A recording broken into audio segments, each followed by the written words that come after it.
Exactly 11 o'clock. So can we start the jingle, please?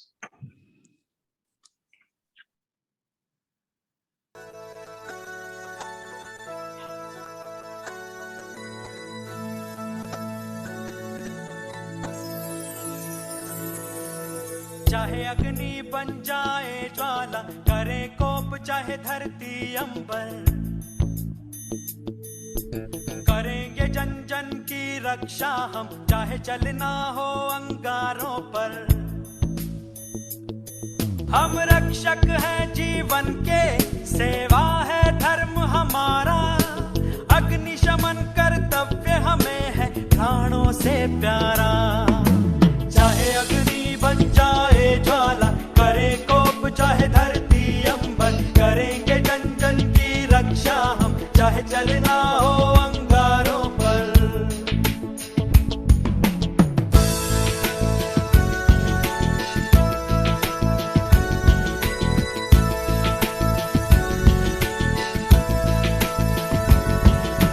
जाति धर्म के भेदभाव हमें अलग नहीं कर पाते, हम चुस्ती फुर्ती तत्परता के पंख लगा उड़ जाते। जाति धर्म के भेदभाव हमें अलग नहीं कर पाते। ऊंची ऊंची मीनारों पर साहस से आग बुझाते, तन मन धन के साथ साथ जन जन की जान बचाते। चाहे अग्नि बन जाए ज्वाला, करे कोप चाहे धरती अंबर, करेंगे जन जन की रक्षा हम, चाहे चलना हो अंगारों पर। हम रक्षक हैं जीवन के, सेवा है धर्म हमारा, अग्निशमन कर्तव्य हमें है प्राणों से प्यारा।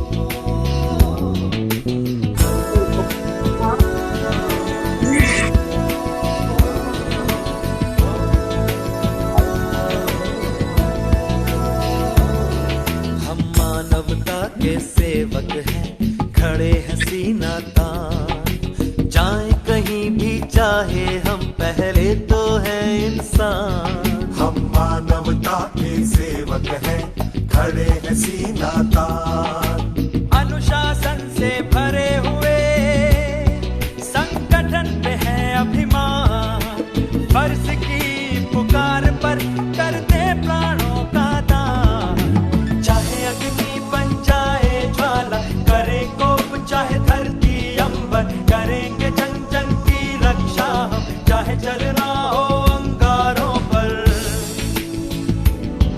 हम रक्षक हैं जीवन के, सेवा है धर्म हमारा, अग्निशमन कर्तव्य हमें है प्राणों से प्यारा।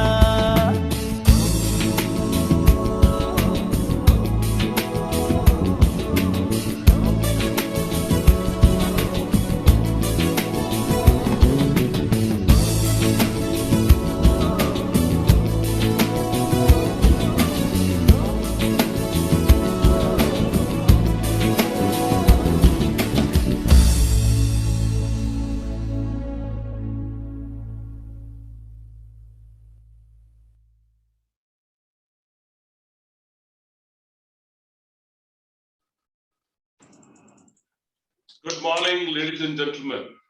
What a wonderful day today. Welcome to all the panelists here and welcome all the participants. We had a wonderful record registration. We had almost touched 1,250 participations. And I know the reason why people have taken a lot of interest to come and listen to these experts. These are the very important subject today we are covering. We are talking about design, structure, construction of an hospital. How does the passive and active system that play a role in a hospital? How does the evacuation plan take place? What is the emergency response team? How do we make an emergency response team in an hospital? And how nurses can be a fire warden in hospital? Now, what is the mock drill and enable safety that that audit that goes on every year. And finally, we are talking about IoT-based building critical health report. So I'm sure today some of our our panelists will be touching this subject. And as you've seen today, the jingle, the video that we played, how a fire officer with so much of passion, so much of struggle, he goes through a training to become a fire officer. The Maharashtra Fire has built up a wonderful training center for every fire officer. They are like 24/7 alert and ready to respond. So to move forward, I would like to introduce what is FSIF, Fire Safe India Foundation. I'll just take your 2 minutes of time to introduce FSIF to you all. So can we play the video of FSIF? Time is ticking. Have you ever thought how safe your home or building is? Have you seen a fire extinguisher being used? Have you ever attended a fire drill? Do you even know if your building has a valid no objection certificate? Are you aware of the local fire laws? And did you know that every year around 25,000 people die in India due to fire incidents? It means that on an average around 60 people die every day in fire accidents. Did you know that every fifth fire death in the world occurs in India? Do you know that in India there are around 680 fire emergency calls every day? Do you know that most of the fire accidents are caused due to ignorance? It is not surprising you didn't, because we tend to think that fire incidents take place far from where we are till one day, without any warning, we just could be in the midst of grave danger. It is for this reason that we need to sensitize and create awareness, which can be achieved only through education and social activism. And the time for that is now. Need we say that your participation is of paramount importance? Well, we guess not. So what can we do to make ourselves and our country safe? Welcome to the Fire Safe India Foundation, an organization that has been founded and is being nurtured by some of the best minds from the fire industry. These brilliant visionaries have taken up the Herculean task of making not just you and your family safe, but in the process transform our country to be a fire-safe nation. The Fire Safe India Foundation is a not-for-profit body built on the pillars of wisdom, compassion, and empathy, driven by passion for creating a safe nation that we all so lovingly call Bharat. Our vision is to draw strength from our learnings, develop programs to cater to the masses, imbibe in them a sense of awareness, commit them to learn, share and care for their fellow citizens through the channels of brotherhood that we create to transform our country into a fire-safe nation. And our mission, ladies and gentlemen, is to safeguard and improve the quality of life of our citizens through fire prevention and protection. Sensitize authorities and our fellow citizens about the risks of fire by adopting various channels of communication and social media. Advocate compliance of fire safety and strictly adopt building codes for fire-safe occupancy of public and private premises through social activism. Create mass awareness through education. Award and reward acts of courage and rescue by firefighters and general public during fire incidents. And this, ladies and gentlemen, is the Fire Safe India Foundation, a first of its kind organization created for the citizens to empower all to be fire safe. A better future can be created if all of us join together to make a change. Inviting you to become a member and be a part of this organization. It is our pleasure to introduce to you our chairman and the advisory board of some of the best names in the country. These names in themselves are a stamp of recognition and prelude to the success the Fire Safe India Foundation will receive. Our chairman is Mr. M.V. Deshmukh, former fire advisor and director of Maharashtra Fire Services and president, National Association of Fire Officers. And this, ladies and gentlemen, comprises of the advisory board of the Fire Safe India Foundation. For more information and also to sign up for a Fire Safe Bharat, do log on to www.firesafeindia.org. Change begins with you. Change begins with us. In the words of the father of the nation, let's be the change we want to see.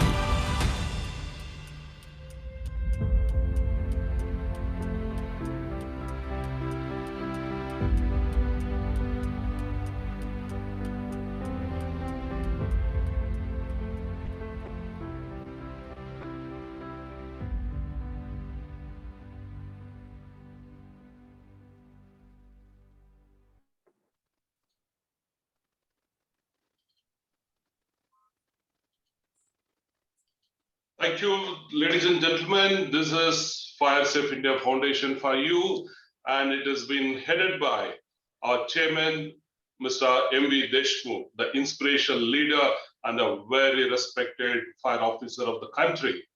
And today, though he is running a fever, he is having a high temperature, he's taken all the effort to be present with us. And it's very inspiring to listen to his speech, and we don't need to elaborate his contribution to the country. He was the first officer to introduce the Maharashtra Fire Act. That's how I have got to know Mr. M.E. Deshmukh. He has almost 38 years of active firefighting operation and 20 years in the industrial belt. He has handled HR, security, IT department, MIDC, and government of Maharashtra more than 15 years. He has been the fire advisor and director of Maharashtra Fire Services of Maharashtra. His passion to drive mission Fire Safe India. Ladies and gentlemen, over to Mr. M.V. Deshmukh.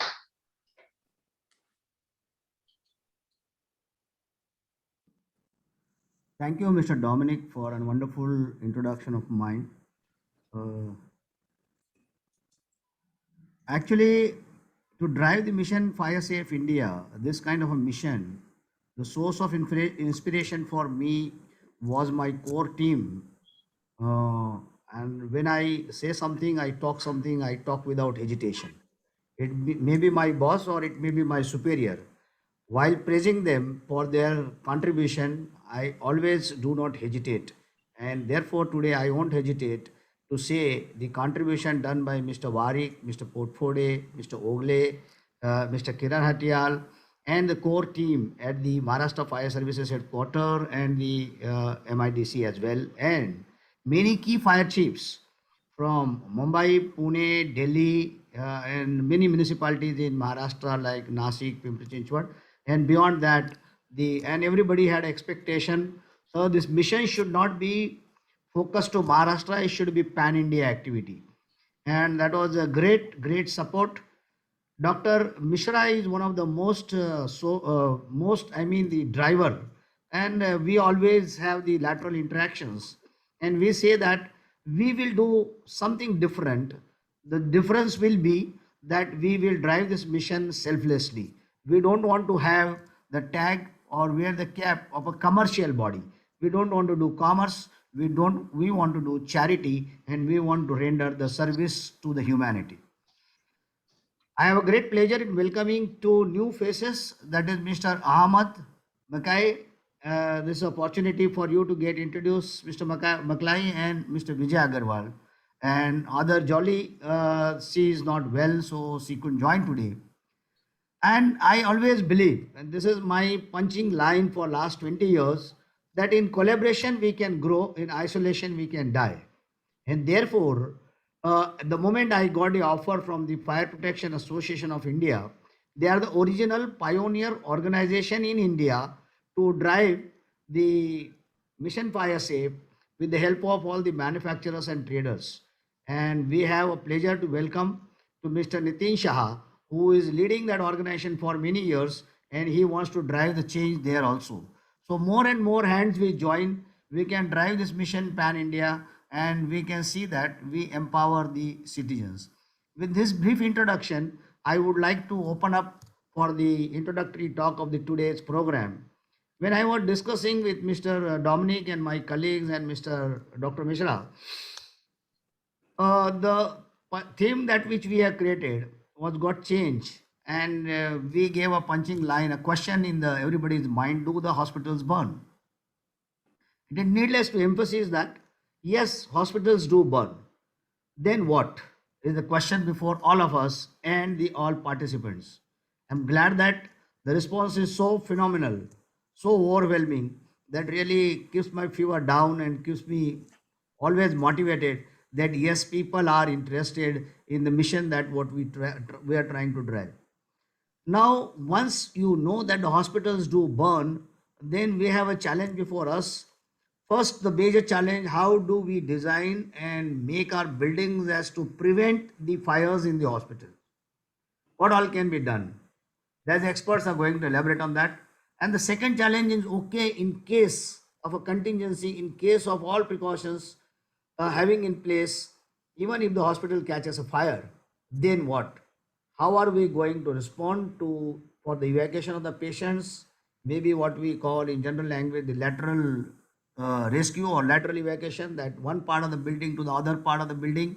And what do we do, and what is the SOP for the staff on duty working at a hospital? So these are the few issues are going to be deliberated.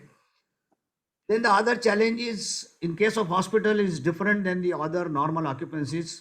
As we all know, and sometimes we have experience of being in the hospital either for our own medication or for attending to our guests or relatives or friends. When we visit hospital, we know there are infirm persons, there are patients, ambulatory patients, there are liver ward, the pregnant ladies are there, then you have the ICUs, then you have orthopedic cases where the patients cannot move. Such patients to move, and if anybody does a stupidity of talking this rescue of this kind of occupants by using some ladders or using the help of the firemen, I don't think there can be a better stupidity than that. Sorry for the bitter words, but the bitter is always good for the health. And therefore, once we accept the truth, then we can pave our way out as to what can be done. When I see the city like Mumbai, where you have a 1 acre of land, that is about 4,000 square meter of a land, and you get about 4 FSI, which is almost 4 times of the land coverage or the land area, then the hospitals are going to be taller and they are going to look like pinnacle. And such hospitals, whether we can think of a lateral rescue or we can think of some ramp like arrangements where patients can be moved from the one floor to the lower floor and the immediate lower floor or something like that. So these are the challenges, even these are the thoughts in my mind as well, but I will not take much of the time because I know the experts are more knowledgeable than me. They have lot to share with you. They are quite excited to see, and therefore we have set our path. As to one side, Mr. Santosh Warik is going to speak about what are the codal provisions, and I want Mr. Makai to debate and counter as to this may be your codal provisions, but these are my operational difficulties while setting up the hospital. This is what we go. Mr. Agarwal can interact saying that this is all fine, but we have so many hospitals as a member of our hospitals, and they have these difficulties. For example, in while making the National Building Code as a part of the core committee, when we were debating that for the safety of the people, for evacuation purpose and blah blah, we should have the OPDs on the top floor. The hospital safe for the safety of the patients from preventing from infections and the cross infections, we want ICUs on the upper floors. So these are the operational difficulties expressed by the people. So, and the world's whatever tall hospitals I have seen, actually the hospital occupancy is limited to not more than even 24 meters or 25 meters height. You take the example of Guy's Hospital in London. They have the apartments and the doctor's quarters and the nurses' quarters on the upper floor. But we copy paste from the Google Maps and say, "Hey, the world is going taller, why can't we go taller?" So it's a question before all of us. It's a basic flaw in our land management, land planning. If we do the proper land management and we have the proper reservations to meet the requirements of the beds for the per capita beds for the patients in that city or the state, I don't think we have to go too taller. But even if you want to go taller, what precautions can be taken and what how issues can be addressed? So I keep the panel open and the next speakers to address these issues much better than me. My job was to set the path, which I think I could set it up, and I request Mr. Dominic to take the conference forward.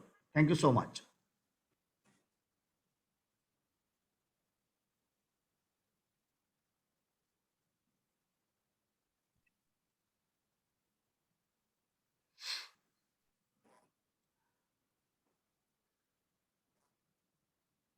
Good morning. It seems I'm the opening batsman.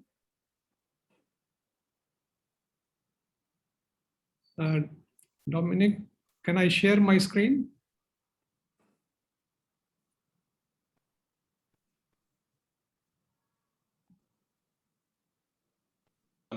I'm sorry, sir. I went on speaking, introducing you, thinking that I'm on mute. I'm sorry, I was on mute. I would like to introduce Dr. Vijay Agarwal, our keynote speaker for the day. Dr.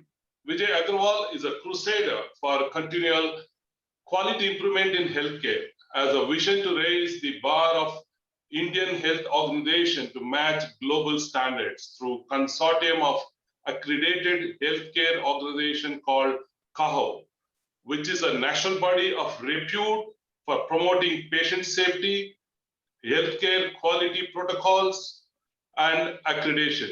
He believes that people make quality. Driven by this passion, a series of CAHO certified professional courses were established to equip and train every healthcare professionals to pursue the quality journey.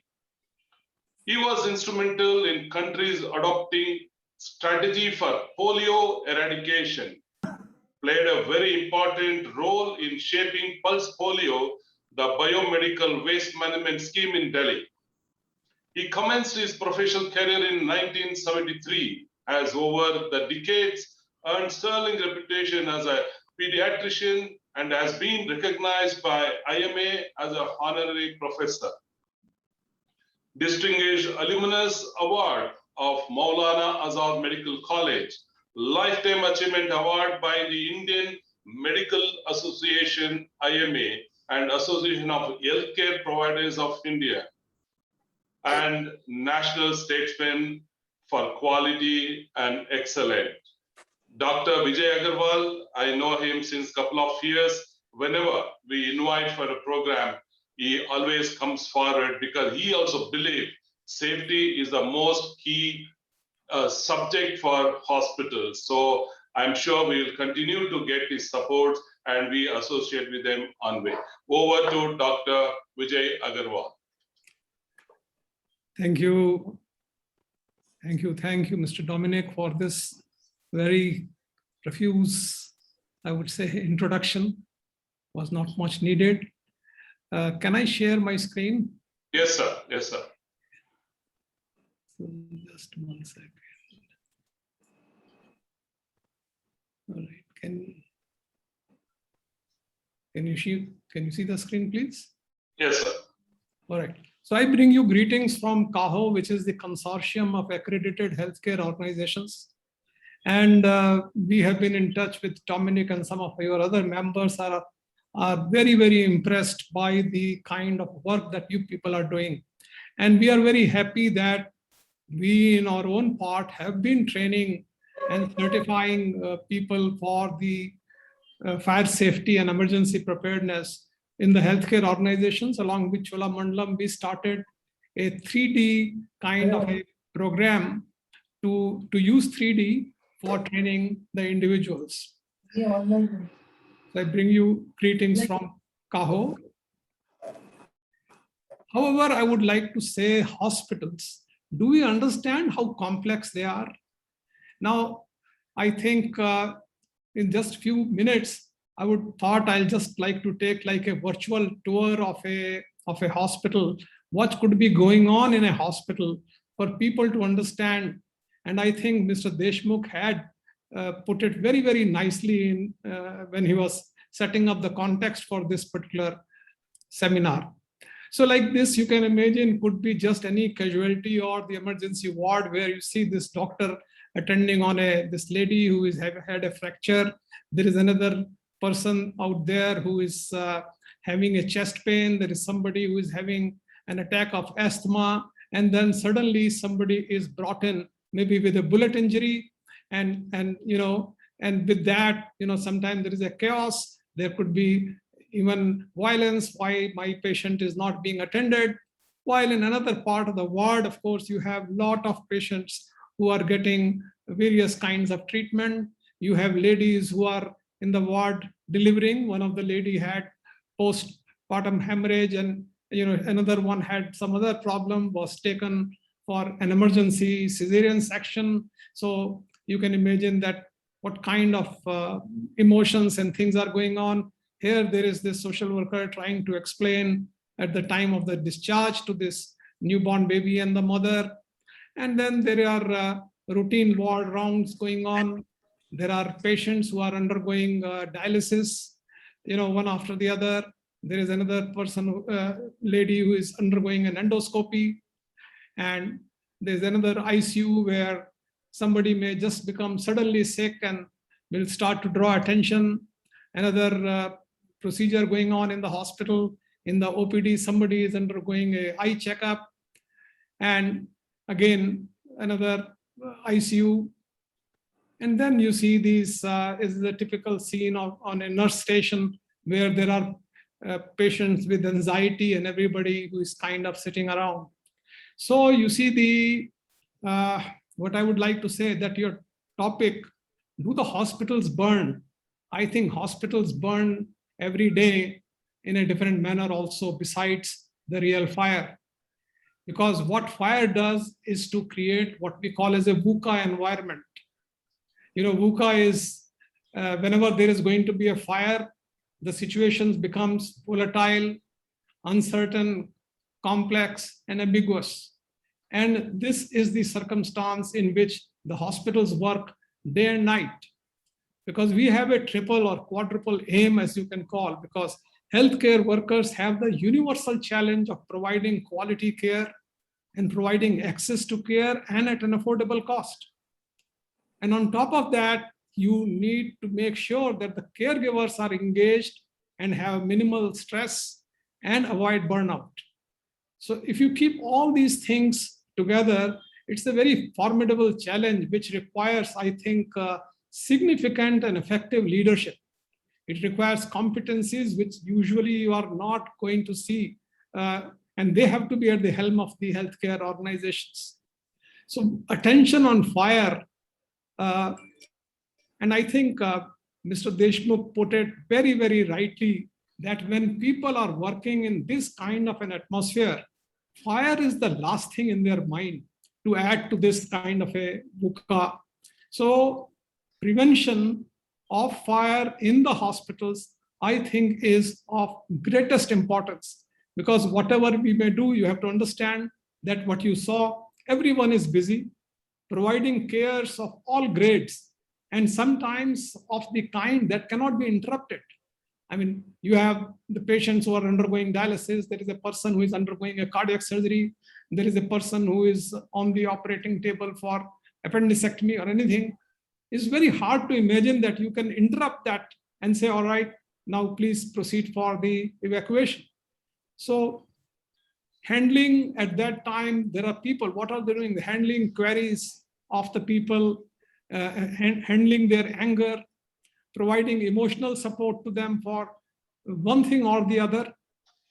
And when something goes wrong, people have to understand, let's say if a patient dies, whether due to natural cause or even there could be a mistake and a patient dies, I think the healthcare worker feels equally guilty and bad, and at times what you call is that they become the second victims.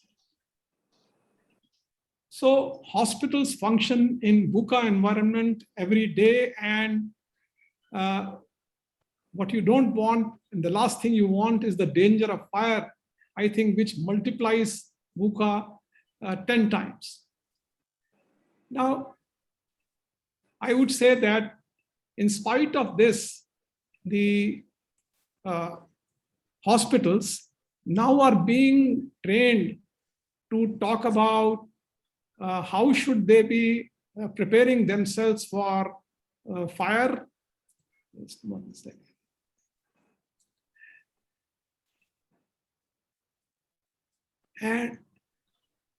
And therefore, for example, NABH has come out with very many requirements, but our problem is that whatever the kind of requirements that they have, it does not remain on the top of their mind. It is I'll just try to read out a couple of the requirements. Just a second.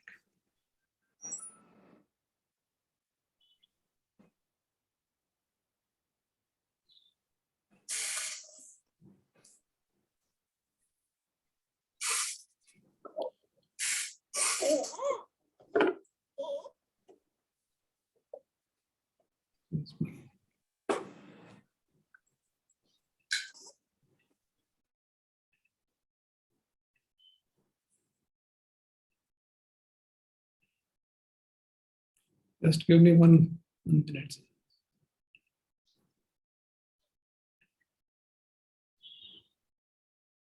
Are we referring to NABH? Are you referring to NABH standards? Yes, sir. I'm just Okay. referring to that. I'm just trying to say that what is it that I have taken out the paper.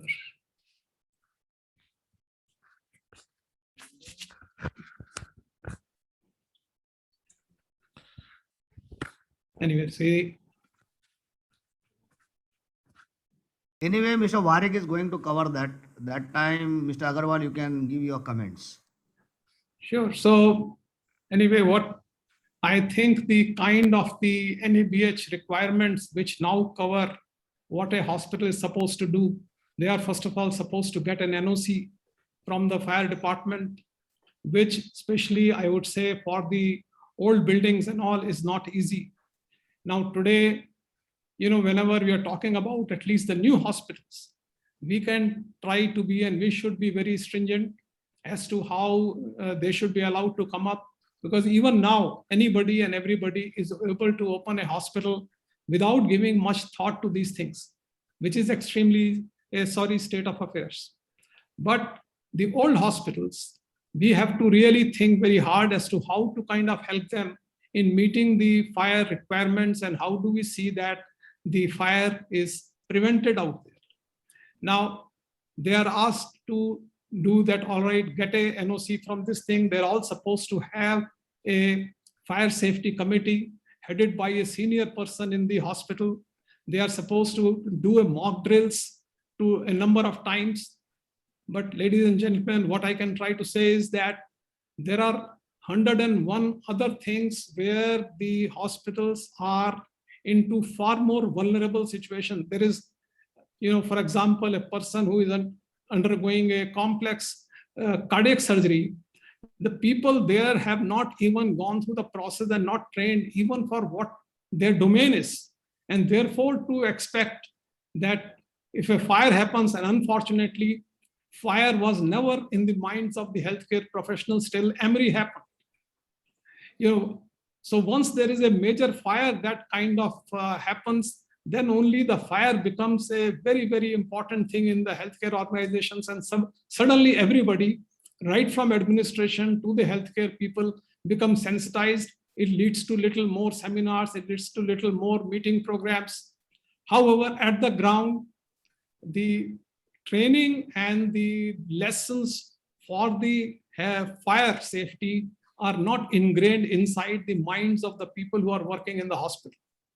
So the very important issue is that what Mr. Deshmukh talked about is the issue of prevention of fire in the healthcare institutions.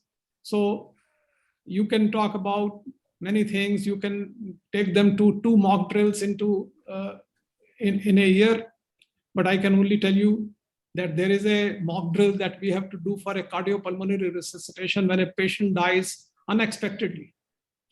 Even there, we falter. So to expect that the people in the hospital are going to be very proficient in handling fire is a far cry. We need very, very, I would say, specialized, trained people associated with the hospitals to be able to take this very important subject forward. I'm thankful to Fire Safety India Foundation for taking that, to take this subject, that do the hospitals burn?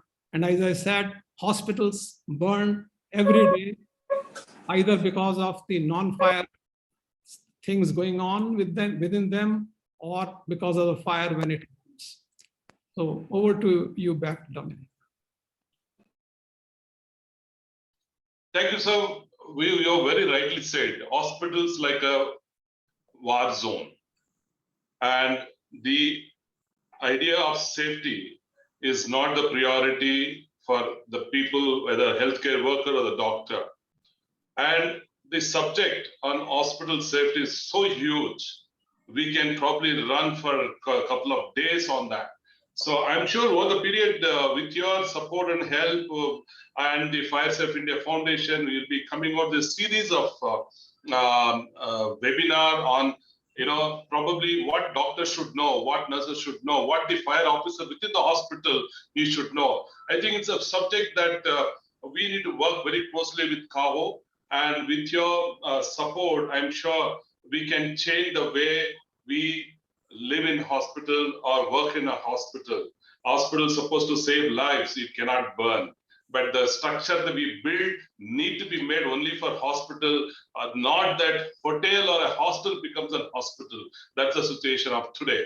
Anyway, moving forward, once again, thank you very much, Dr. Vijay Agrawal. That's President of CAHO to you. Ladies and gentlemen, we have another important gentleman with us today, is none other than Mr. Nitin Shah, the man who brought the importance of life safety in India, the man who introduced many technologies and many products, and the great ambition he started the Fire Protection Association of India. He is the president of FPA. Nitin Shah started his career under the guidance of his father, Sri Mansuklal H. Shah. And he worked in his father organization called Zenith Fire Services. At an early age, with his vision to make India a fire-safe country, he decided to introduce the latest advanced technologies in the country from all over the world.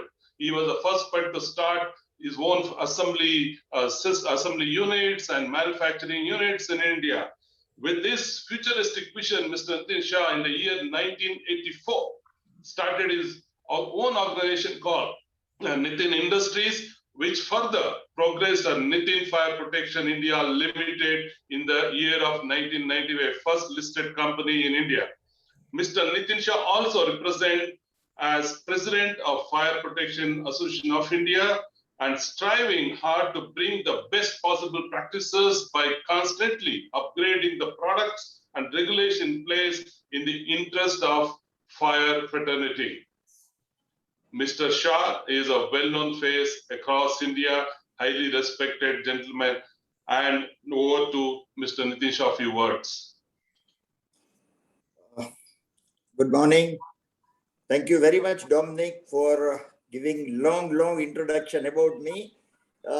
We are of same fire fraternity. We are one family. It's not required to be so much a big introduction, but thank you very much. Good morning, friends. and my fraternity of Fire Protection Association of India, and great initiative taken by Fire Safe India Foundation, Sri M.B. Deshmukh and the team, and especially Mr. Dominic. Doing this great initiative along with Fire Protection Association of India, we are happy to make Fire Safe World together with you, and we are always happy to make Fire Safe World together, and Fire Protection Association is always available for good causes wherever required, and we are with you. Let we do something best thing. So many hospitals are getting, but we have to now safeguard the things, and with this initiative we can do something better. Thank you. We will be happy to hear the next eminent speaker to start with. Thanks a lot. Thank you, sir. Thank you for your blessing. And I'm sure you around us, we will make our country safe and secure. Thank you very much. God bless you, sir. Thank you. And ladies and gentlemen, today's event is supported by CAVO, FPI, and sponsored by Swastik. I'm going to play a small video of our sponsor to all the participants here. Can we have the video, please?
Thank you. Ladies and gentlemen, today's topic, as I said, where the hospital do they burn? We have a very eminent speaker. Oh yeah, unmute, no? Yeah. Today, we are going to have two eminent speakers. We're going to talk about National Building Code norms vis-a-vis NABH norms. Occupancy versus other occupancies, solution for existing hospitals and new hospital, and the architecture of hospital. So this has been addressed by our two speakers today, the well-known speakers.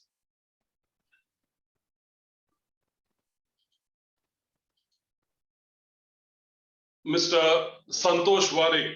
Mr. Santosh Warik is a very familiar face when it comes to various webinars talking about awareness, when you're talking about standards and code. He was the partner with Mr. M.B. Deshmukh in introducing Maharashtra Act. I'm so proud to introduce Santosh Warik to all of you. He's the Chief Fire Officer and Fire Advisor of MIDC Fire Service and Director of Maharashtra Fire and has got 29 years of experience in this field of preventions and protection. He has served on various positions in MIDC fire services. He is basically a science graduate. He has done fire engineering from National Fire Service College, Nagpur, and he is also MBA in finance and law graduate. He is also a lawyer. He has got an expertise in firefighting in various occupancies and implementation of fire preventions and life safety measures as per the National Building Codes of India. He has successfully handled various industrial projects, special townships, SEZs, and IT parks in Maharashtra. As I said, a lawyer, and we also have another lawyer, that is none other chairman of Fire Safe India Foundation, Mr. M.V. Deshmukh. So two lawyers from the fire fraternity. And we have another speaker joining with Mr. Santosh Wari case, Devendra Khotpade. Devendra Khotpade is a gold medalist from National Fire Service College, Nagpur, presently the Chief Fire Officers of Pune Metropolitan Region Development Authority. He has served total 30 years in fire services. He has served in MIDC and also as a fire chief of Pune Municipal Corporation. He is responsible for granting fire approvals for various proposed urban industrial projects and mega projects as per the provisions of DC rules and NBC. He was awarded 2 President of Indian Medal, that is for Meritorious Service Medal in 2011 and Distinguished Fire Service Medal in 2021. What a wonderful opportunity for all of us to listen to Mr. Mr. Santosh Wari and Mr. Devendra Khotpade. Over to you, sir. Thank you, Dominic. I will share my screen.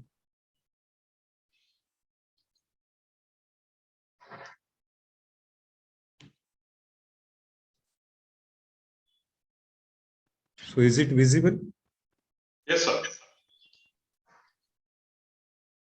Yeah. So we will go through the provisions of National Building Code related to fire and life safety for specifically with the reference to the hospital buildings. So as we know, the new edition of NBC 2016 came in 2017, and part 4 of National Building Code speaks about the fire and life safety provisions. The approach is totally, code is divided into 3 parts, that is fire prevention, life safety, and fire protection. So if we go to the any of the building or the specifically hospital building, then the rules applicable are the local building bylaws or development control rule of that city, then the Fire Act of that state. In Maharashtra, it is Maharashtra Fire Prevention and Life Safety Measures Act. Some states, they have their own nursing home acts wherein approval is required from that body. Then recently, after series of COVID hospital on fire, Honorable Supreme Court has given some guidelines to the states to follow the fire safety requirements in all hospitals. The Government of India, Office of the Fire Advisor to the Government of India, they have issued some guidelines for hospital buildings. There are National Building Code in place which has got specific requirement for hospital building. IS 12433, part 1 to part 7, which speaks about when you are planning for the new hospital, that time what requirement should be there for each hospital, depending upon the size of beds. It starts up to 30 beds, up to 100 beds, up to 250 beds, up to 500 beds with teaching facility, means a hospital attached with the medical college. So that kind of requirements are specified. Again, up to 700 bedded hospital with teaching and non-teaching kind of requirements. So considering all requirements of the hospital, maybe the codes are already in place given by the Bureau of Indian Standards. So considering the recent fires happened during the COVID era, last year and this year, there are alarming fires in hospitals. in which lots of life we have lost. In Maharashtra also, Bhandara hospital fire where 11 infant children died. Then in Mumbai also there was an incident. In Surat there was an incident. In Bharuch there was an incident wherein we lost precious human life. If you take means hospital as already narrated by Dr. Agrawal, there are number of services required. There computerized equipments are there. There are CT scan, MRI machines are there, boilers are there, air handling units are there, air conditionings are there. Then there are chemicals used in different wards.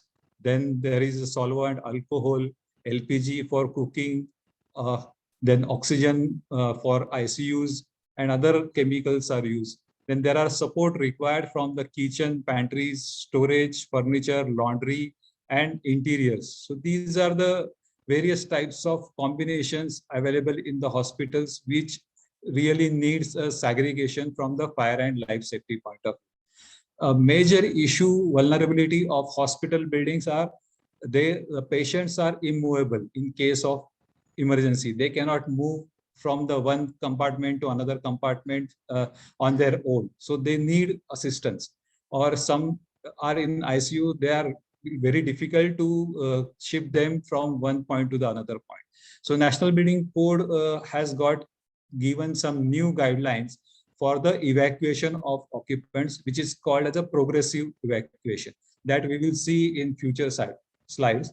The basic classification done as subclass C for the institutional buildings, and institutional buildings basically classified as where the patients suffering from the physical and mental illness, they are housed in the particular building, and there is a aged person or infants are there, or there are ordinary sleeping accommodation is made available for various types of person. So if you consider this, the most important is the type of construction. As per the National Building Code, the type of construction they have divided into 4 categories: type 1 construction, type 2 construction, type 3 construction, and type 4. Type 1 is approximately 4 hours fire resistance. Type 2 is approximately 3 hours fire resistance. Type 4 is around 1 hour fire resistance. So that all details are provided in table 1, the fire resistance of different type of structures and element of structures which are used in the construction of building. So if you consider the external walls, side walls, compartment, so these are the different types given: type 1, type 2, type 3, and type 4. And again, the different element of structures are provided, and what should be the minimum fire resistance rating required for that particular activity, that is provided in table 1. And also there are annexures provided for the different types of material, that may be concrete, brick walls, or even wood. So such kind of requirements are specified in annexure provided with this clause. Then comes to the life safety part.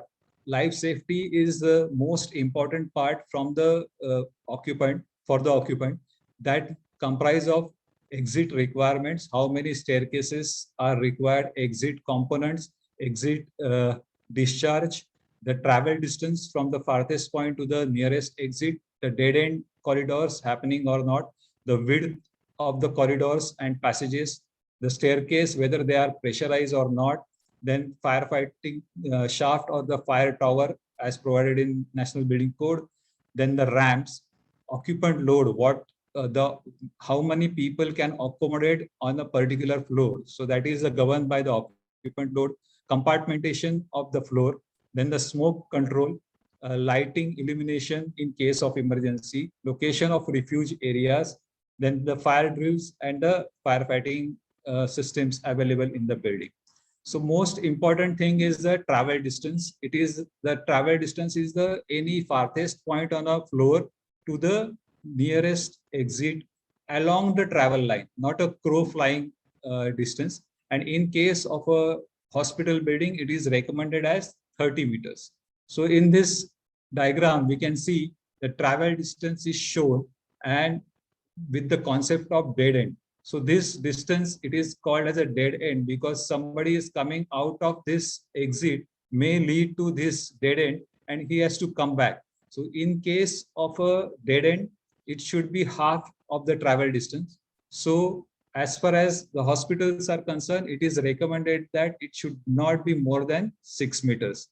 The another important aspect is egress discharge and the exit access. So if you see, this floor plate is divided into 2 compartments wherein all staircases are connected with the lobby and the passages, and all this leading to the exit discharge on the external side of the building. So normally there are 2 concepts. One is the comparative safety and one is the ultimate safety.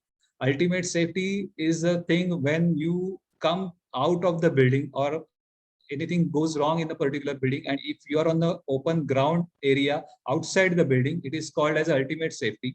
But if you are in the if there is a fire in the one compartment and you are into the lobby or you are in the fire tower, so it is called as a comparative safety. Or if you are in the refuge area, which is protected with the firewall and fire door, so it is a comparative safety from the fire till you get assistance from the fire services or the trained volunteers.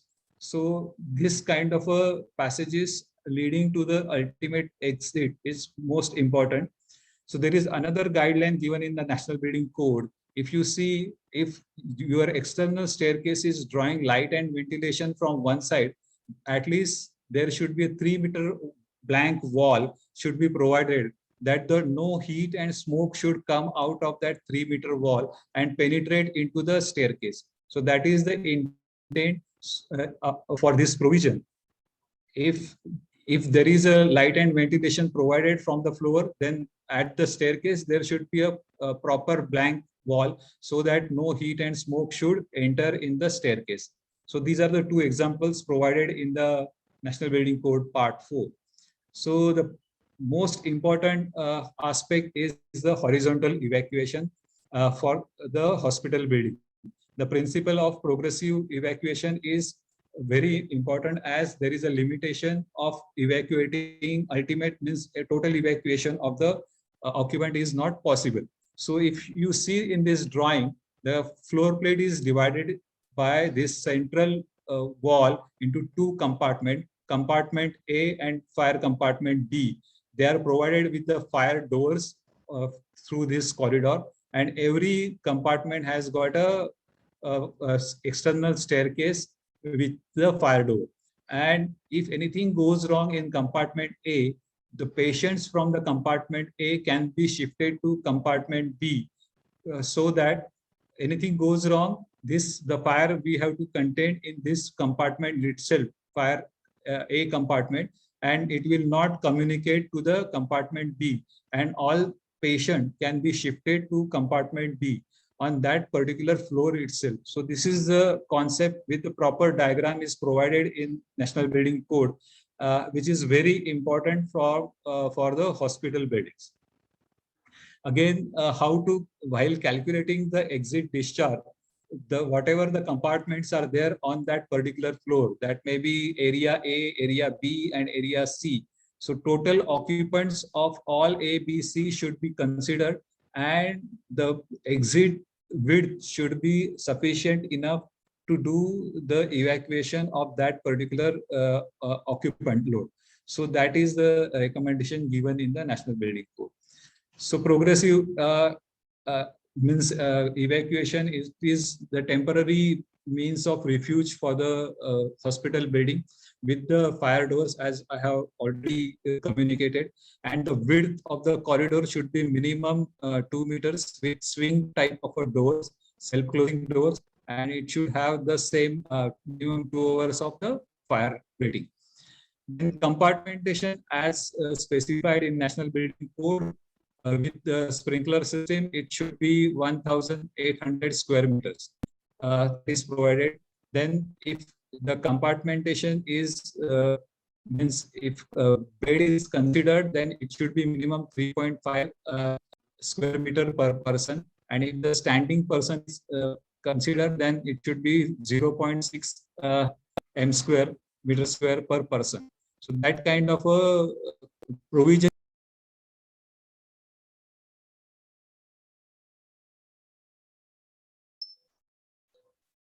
I think we lost out to. I think there are some technical issues. I think is network probably. Can I request Mr. Sri Devendra Potpade if he's there? If he's there, can you, sir, add on?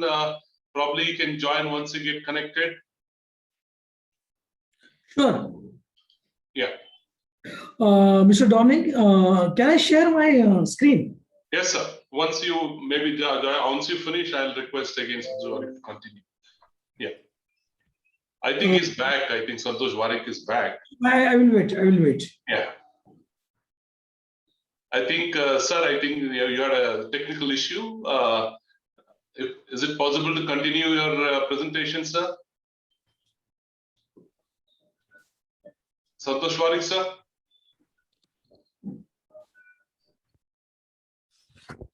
I think let Devendra start it. Yeah. Time is the essence for all of us. Yeah. Okay. Okay, sir. You continue, sir. Then Santosh Warik will join you soon. Okay. Continue. Yeah. Thank you, Mr. Dominic, and thank you, Mr. Warik. Mr. Warik has narrated a very detailed requirements as far as concerned about the NBC and NABH. I'm sharing my screen. I hope it is visible to everyone, no? Yes, sir. Yes, sir. Absolutely. You can make it a single large screen, sir. Can you enlarge that down on the right? Is it okay? Yes, sir. You can go ahead, sir. Yeah. See, Mr. Warik has narrated the requirements, whatever the requirements specified in the codes. But what are the practical difficulties while implementing such codes, specifically the NBC requirements? See, this is a table which is as per the requirements of NABH. NABH has a replica of NBC requirements of table 7. So if we go to the National Building Codes requirement, there are certain issues where it is really very difficult for hospitals, authorities to implement the requirements as specified in the National Building Code or NABH as far as concerned the fire protection arrangement is concerned. Suppose if you look at the requirements as specified in the structures, if your plot area is 1,000 square meter, I'm repeating, the plot area is 1,000 square meter and the ground floor construction is there, or maybe a small construction of 4,000 square meter, 400 square meter. In that scenario, I have to provide a 1 lakh liter water storage capacity and a fire pump. It is absolutely not practicable or advisable in every cases to provide such types of fire protection arrangements. Normally, if you see most of the government hospitals, they are very small in size. I'm talking about the PSCs, public health centers, small villages where we found such types of small hospitals. And if the area is hardly 500, 700 square meter, you are not able to provide any water-based system there. And if the officer, whosoever is concerned of that approval is fire approval is related, he may face a lot of problems. Why you are insisting for such a big requirements?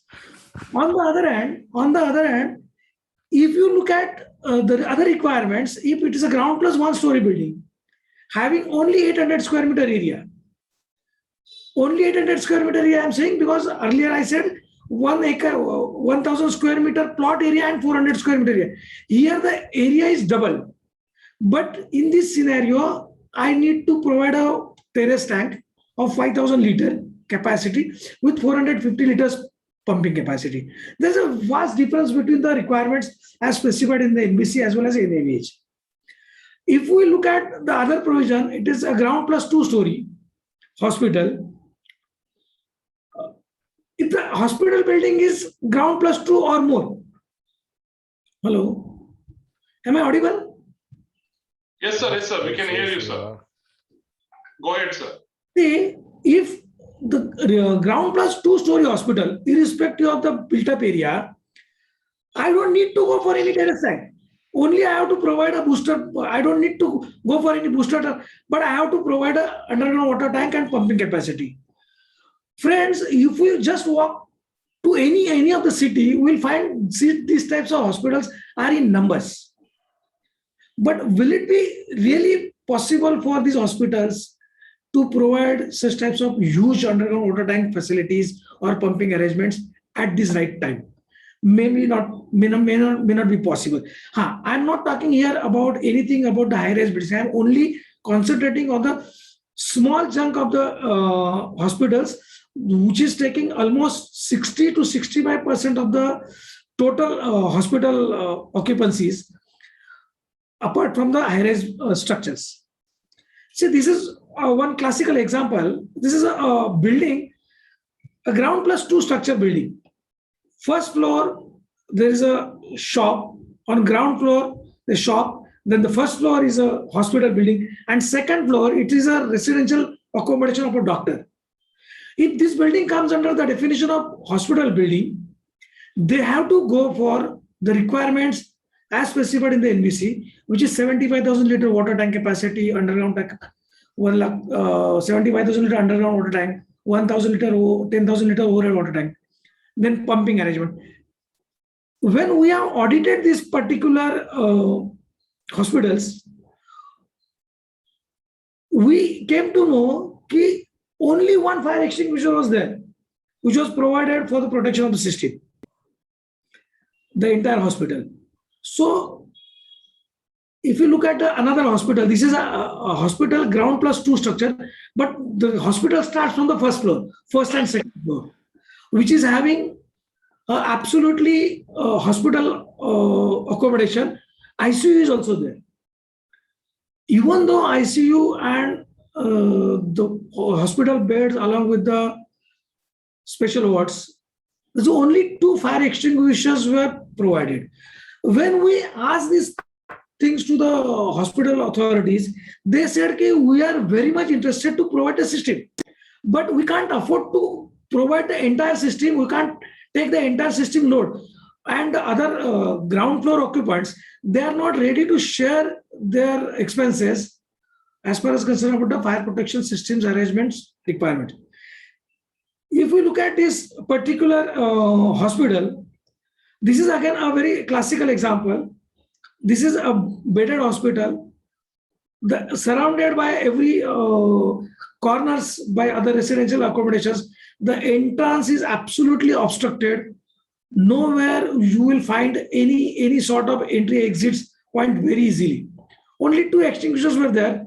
When we have insisted for the overhead water tank, they said, sir, we have provided the tin shed on the top. How can we provide an overhead water tank?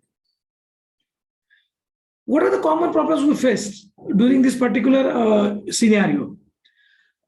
Most of the hospital buildings are in the residential or commercial buildings are constructed in the residential or commercial purposes, and thereafter hospitals have occupied these buildings. Part or entire floor of the building may be occupied by the hospital, and it is very difficult from the point of view as a fire officer, as what system has to be insisted. It is a residential building, it is a commercial building, maybe below 15 meters definition of special buildings or high-rise buildings. So it is a very difficult for an officer to understand what type of system they have to recommend. Sometimes it is very difficult for a mixed occupant building where fixed firefighting installation is required, then who should be responsible? Flat owners, shop owners, offices, or the hospitals? Everybody is saying that my share is so much small, I can't afford for these types of requirements. Then hospital buildings, suppose in a residential buildings, if the hospital is set up, then the important question is about the staircase width, then water-based fire protection system arrangement. There are n number of examples we have seen where 2 or 3 story buildings are there. A small 1 BHK flat area is provided on each floor. And if I go through the requirements as specified in the NBC, I have to go with the 75,000 liter water storage tank, then the pumping arrangement. And if this is not possible, or if this is not insisted by the fire department, something goes wrong, the fire authority or the fire officer is responsible why he has not insisted. And if he has insisted, the requirements, the hospital authorities may take it in other ways. You are not supporting us, you are not helping us. And most of the buildings, those who are in a mixed occupant areas, commercial and all, they are really doing a lot of problems for everyone. When we have audited these particular hospitals, the special risk areas in hospitals, when I am saying, there are n number of observations we have seen.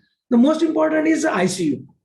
What exactly ICU? ICUs, today's ICUs are overstressed air conditioning units are used, because most of the small hospitals, they don't run on any kind of central air conditionings or air handling units. They are going with the specific requirements of split ACs or windows ACs. Suppose, for example, if the hospital ICU's requirement is 5-ton air conditioning system, the hospital will provide only 5-ton air conditioning. But these air conditioned units are not meant for 24/7 continuous use. So there should be a standby arrangement, which is lagging behind in every. I'm very responsibly doing the statement. In every hospital, we have seen such types of lacunas that the entire systems is having a standby. So the air conditions are not getting switched off in time. They doesn't get the cooling period, cooling time. So chances of getting overloading of the electrical supply is always there. Then the flammable interiors like the curtains, synthetic curtains are there, partitions are there. Then the kind of sanitizers we use, the the other hazardous chemicals we are using. Sometimes when oxygen supply is used by the patient, sometimes they remove the mask and that oxygen supply is still continued. And that oxygen supply continues, that create the oxygen enriched area in that particular area, that particular compartment of the ICU. And if the 21% oxygen is normal in air, this particular ICU centers may go up to 23% of the oxygen. When the oxygen level is more, the chances of the flammability, if something goes wrong, the speed of fire or the spread of fire is so high, so it will be very difficult for ICUs to ICU fire to control. The fire officer, being the fire officer, suppose if we are responding such as emergencies, it is very difficult and Herculean task for the fire officer how to evacuate people and what will be their alternate arrangement.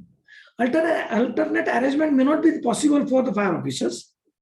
This is a very ICU areas.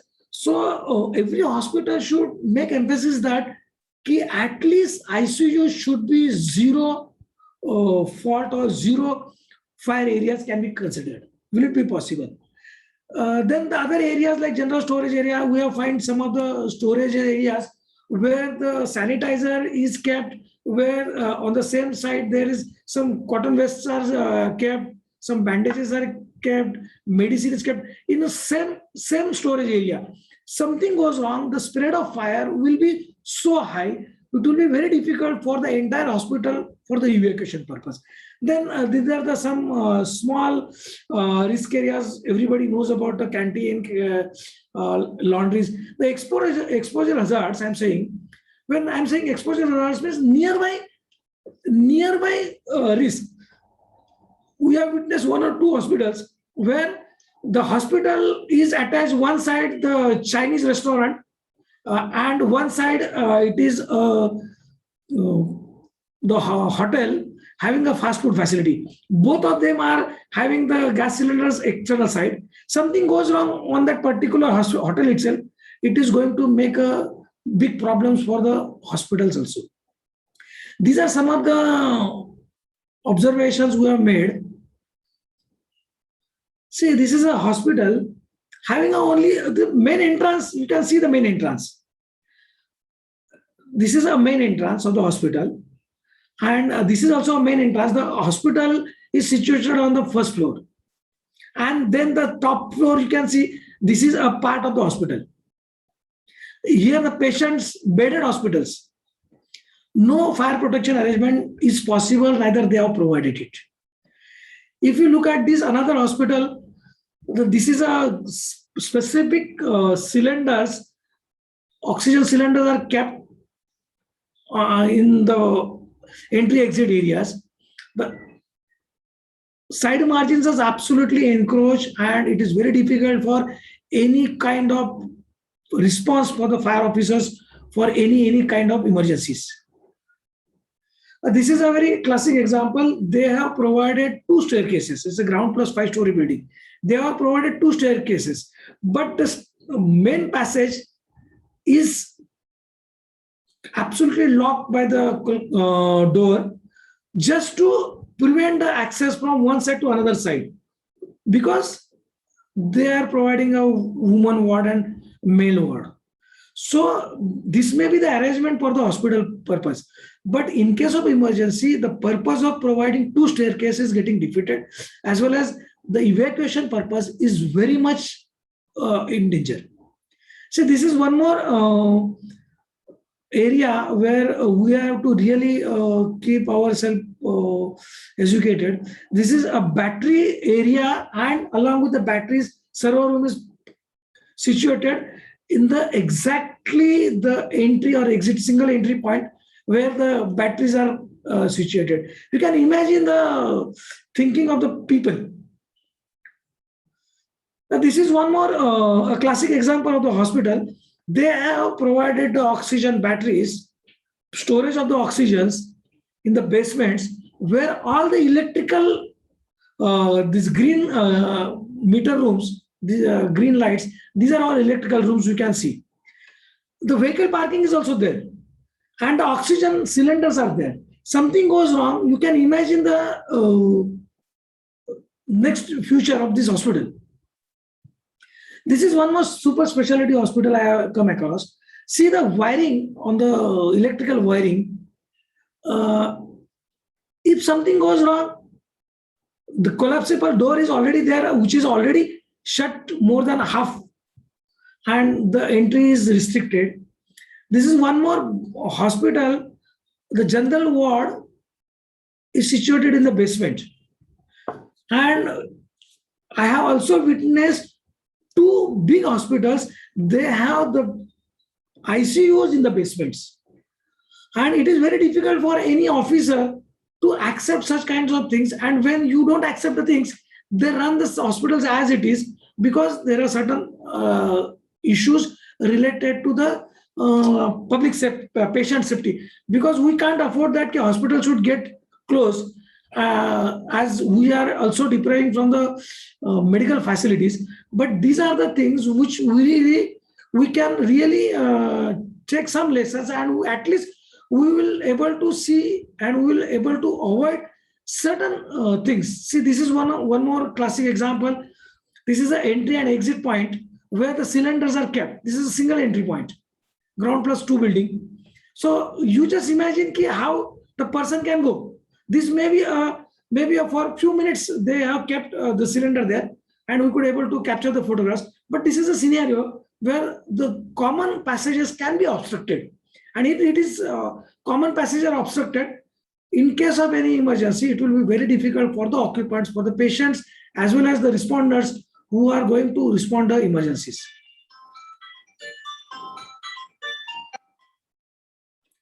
See, this is one more example. They have provided a system, but this extinguisher is absolutely empty. The detection system is provided, but detection system is absolutely faulty. The panel itself shows the detector, the entire zone is faulty. And these are the CO2 extinguishers. These extinguishers are heavy in weight. They are put up on the wall of the building, and the hydrant point is external side of the building wall. So it is very difficult for, though the system is provided, it may not be so useful in case of any emergencies. So what measures we can take? We can take the hospital or the hospital operator should ensure that they will not go with the overloading of the air conditioning systems. They will not go with the some kind of additional burden on the electrical supply, because most of the hospital fires we have seen, they are mainly because of the electrical short circuits. And if even though if intentionally some people are, bed capacity of such hospitals should, whether they can be possible, they can reduce down the bed capacities. If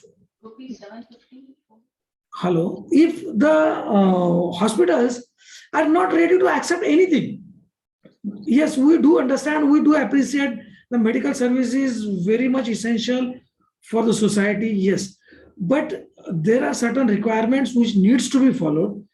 In that case, the renewal of such hospitals may not be done without they comply with the audit, electrical audit reports or fire safety compliances. This is my own use. Most of the hospitals, the buildings are in the residential buildings. And when you say, now I want to use this as a hospital, if anything is required or change of use is required, at least we have to ensure that whether this particular building, which is going to be used as a hospital, whether it is having minimum requirements like 2 staircases or fire protection lift, stretcher lift is there. This is required. The hospital management also should see that whether they are able to provide a proper training of the equipments of the extinguishers to their staff, maybe through some authorized person, license agency, after every 3-4 months, so that the owners will be there with the staff members also, and they will able to know what to do in case of emergency, how to handle the fire extinguishers, and how to go ahead with the requirements. As I am sure, most of the hospitals, they may not able to provide the requirements what exactly enlisted in the National Building Code. But can we find out some midways and practical approach to dealing such cases? Because most of the Gramin areas, rural areas, where it is very difficult for, as far as concerned about the marginal open spaces or the underground auto storage tank, pumping arrangement. These are the things where we have to be very, as a local fire authority also, we have to keep some control, how best we can able to run the hospital, as well as the fire safety of the people also can be done. Some kind of mock drills also be done at level of the hospitals level, as well as on the fire services level also, maybe twice in a year. My expectations from the government authorities, though I am a part of the system, we have to clearly clarify certain guidelines for the fire safety of the hospital buildings for the existing hospitals. What best we can go ahead, what relief we can give to the hospitals without compromising much more on the safety.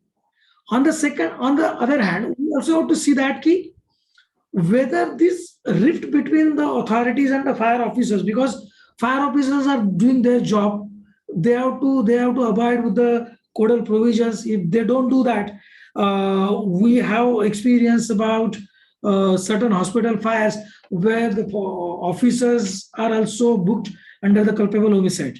So we have to also think from that angle, ki what best we can able to give best to the society as well as to the entire nation. I hope I will able to give little bit glimpses on the requirements. Thank you, Sri Devendra Porpade sir, gold medalist fire officers who highlight the practical challenges that you see in a hospital. And FSAF, if you see, it's a social movement.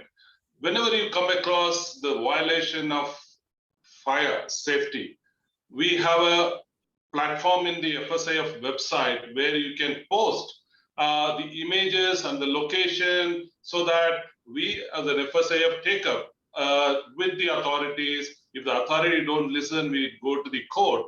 So it's a fantastic platform for all of us who see the building doesn't have a license or a violation of safety.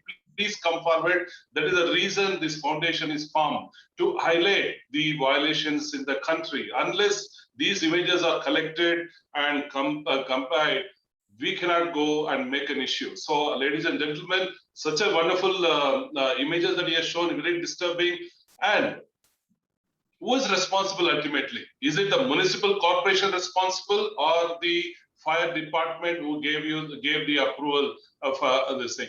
Even then you give an approval where the basement is not supposed to be used or again converted. So there are huge challenges. All that we say is, if you see a violation of safety, in whether it is a hospital or hotel, please bring it to our attention. Please join FSIF. In the FSIF, we have a citizen report column where you can write, you can put images. I would request if Mr. Santosh Warik to cover up something which is missed, which is important to the audience on the National Building Code and NABH. Please go ahead, sir. We have a limited time. I hope you will cover it up. Thank you, Dominic, and sorry for this glitch, suddenly shutdown of the service providers. So compartmentation, I was talking about provision of National Building Code, wherein with sprinklers you can have the compartmentation of 1,800 square meters, and if the proper compartmentation is provided in the building so that no heat and smoke can travel from one compartment to another compartment. Here you can see the origin of fire, and the fire is limited into that compartment as you have the fire doors provided in the compartment, and the fire wall, fire ceiling and the roof is available so that heat and smoke is not traveling. And you have to seal all your ducts passing from horizontally and vertically from one compartment to another compartment with the proper sealant having a fire rating. If proper compartmentation is not provided, the fire can start from one compartment and it can travel to the adjoining properties horizontally and vertically. So this is again an example of compartmentation already we have discussed. The additional requirements for the nursing home and basement cannot be used for storage of flammable goods, and the height of the hospital building has been increased from 30 meters to 45 meters in the 2016 edition, but with condition that only consulting room, nursing stations, medical shops, canteen and everything has to be at lower level, and you cannot have it on the upper floor where the occupant means dangerous occupancy you cannot have on the upper floors. Then there is a requirement of a compartmentation with proper rating. Minimum fire rating is specified of 2 hours, that is 120 minutes. The clearance of the width should not be encroached by any of the material. If the width of the staircase is required 2 meters for hospital building, then it should be clear width. If it is encroaching, then maximum 50% with the fire door or something is provided. It should encroach maximum 50%, not beyond that. The clear headrooms also should be maintained in the hospitals. A clear minimum 2.4 meters and in staircase 2.2 meters with the doors minimum 2 meters clear widths are specified. For the compartmentation, if the single occupancy patients are there, then width of the door can be 1.25 meters. If 3 to 4 patients are accommodated in a single compartment or single room, then width of the door should be minimum 1.5 meters. If 5 or more patients are accommodated in the one compartment, then the width of the door should be clearly 2 meters. So that is specified in the code. Again, if you are going for the ramps, the slope of the ramp should be 1:12, so that it can be not a stiff slope. The exit requirements or components should be protected with proper compartmentation of fire doors. If the area of the compartment is more than 100 square meters, then you should have 2 exits diagonally opposite to each other. So storage of flammable, already we have discussed, it cannot be provided in the basement. For the lift and escalator, there is a separate part 8 for the building services that should be followed for the stretcher lift and movement of the lifts. The parking basement use, as Dominic already touched upon it, the basement is normally recommended to use for the car parks, air conditioning equipments, and the other utilities housing that, only for the storage of non-hazardous material. But in case of hospitals, some activities are permitted in the basement, considering the minimum fire protection requirements, that you can have the chemotherapy departments, radiation activities you can have in the basement, but proper light and ventilation, water supply, drainage, and sanitation should be maintained in the basement. The firefighters tower, this is the very good provision wherein you have the self-independent tower attached to the building or inside the building line itself, wherein you can have one external staircase, one fire lift, having 120 minutes fire rating. So this is the drawing provided in the National Building Code, wherein you have a fire escape staircase with fire door, a fire lift, and a passage, means lobby, which is protected with the fire door. And this protected lobby can be pressurized with the pressurization, and so that no heat and smoke can enter from the fire area to this tower. And it is a safe passage for the carrying out evacuation of the occupant in case of emergency. Also, it helps the firefighters to reach on a upper floor with minimum time. So that is the intent, and this is very good provision that should be incorporated in all hospitals and high-rise buildings. So refuge area, again, the refuge area is required on the external side of immediately about 24 meters of the building height, and then after every 15 meters, how much occupant should be accommodated in particular refuge area, depending upon the number of occupants. Minimum 0.3 square meter per person area should be there, minimum of 15 square meters to accommodate consecutive 2 floors occupant. So that is the provision. The marking of the refuge area should be loud and clear. It should be visible in case of any emergency. Minimum requirement should be provided. Fire extinguishers, public address system should be there. Fireman's talk back arrangement should be there, and drinking water facility should be provided in the refuge area and should be accessible from the external side, so that aerial ladder platforms or from the external side can be pitched up to that refuge area for carrying out external evacuation. So these are the requirements. It should not be used for any other activity for storing something, or electrical ducts should not pass through, gas pipeline should not pass through the refuge area. And this refuge area should be attached to the fire tower. That is a protected staircase and lift should be attached to the refuge area, so that it can be accessed, refuge area can be accessed through this fire tower. The second most important is the pressurization of the staircases and lifts. Due to fire, heat and smoke can travel horizontally and vertically in the entire building. To limit that, we should have the pressurization of the staircases and lift lobbies, so that no heat and smoke can enter into it. In case of emergency, when fire is there, when smoke detection gets activated, automatically pressurization should get start, and it should pump the fresh air in the staircase and lift lobbies, so that it can be pressurized and no heat and smoke can enter. So this is the normal practice what we follow for the pressurization. Either from the terrace level, the pump is put, air pump, and which pressurize the entire staircase and the lift. If the building is high rise, then the ducting system is used, and after periodical intervals, the entry is provided for the fresh air for the pressurization of the staircases and the lift lobbies. This is the table provided in National Building Code for the pressurization of the staircases.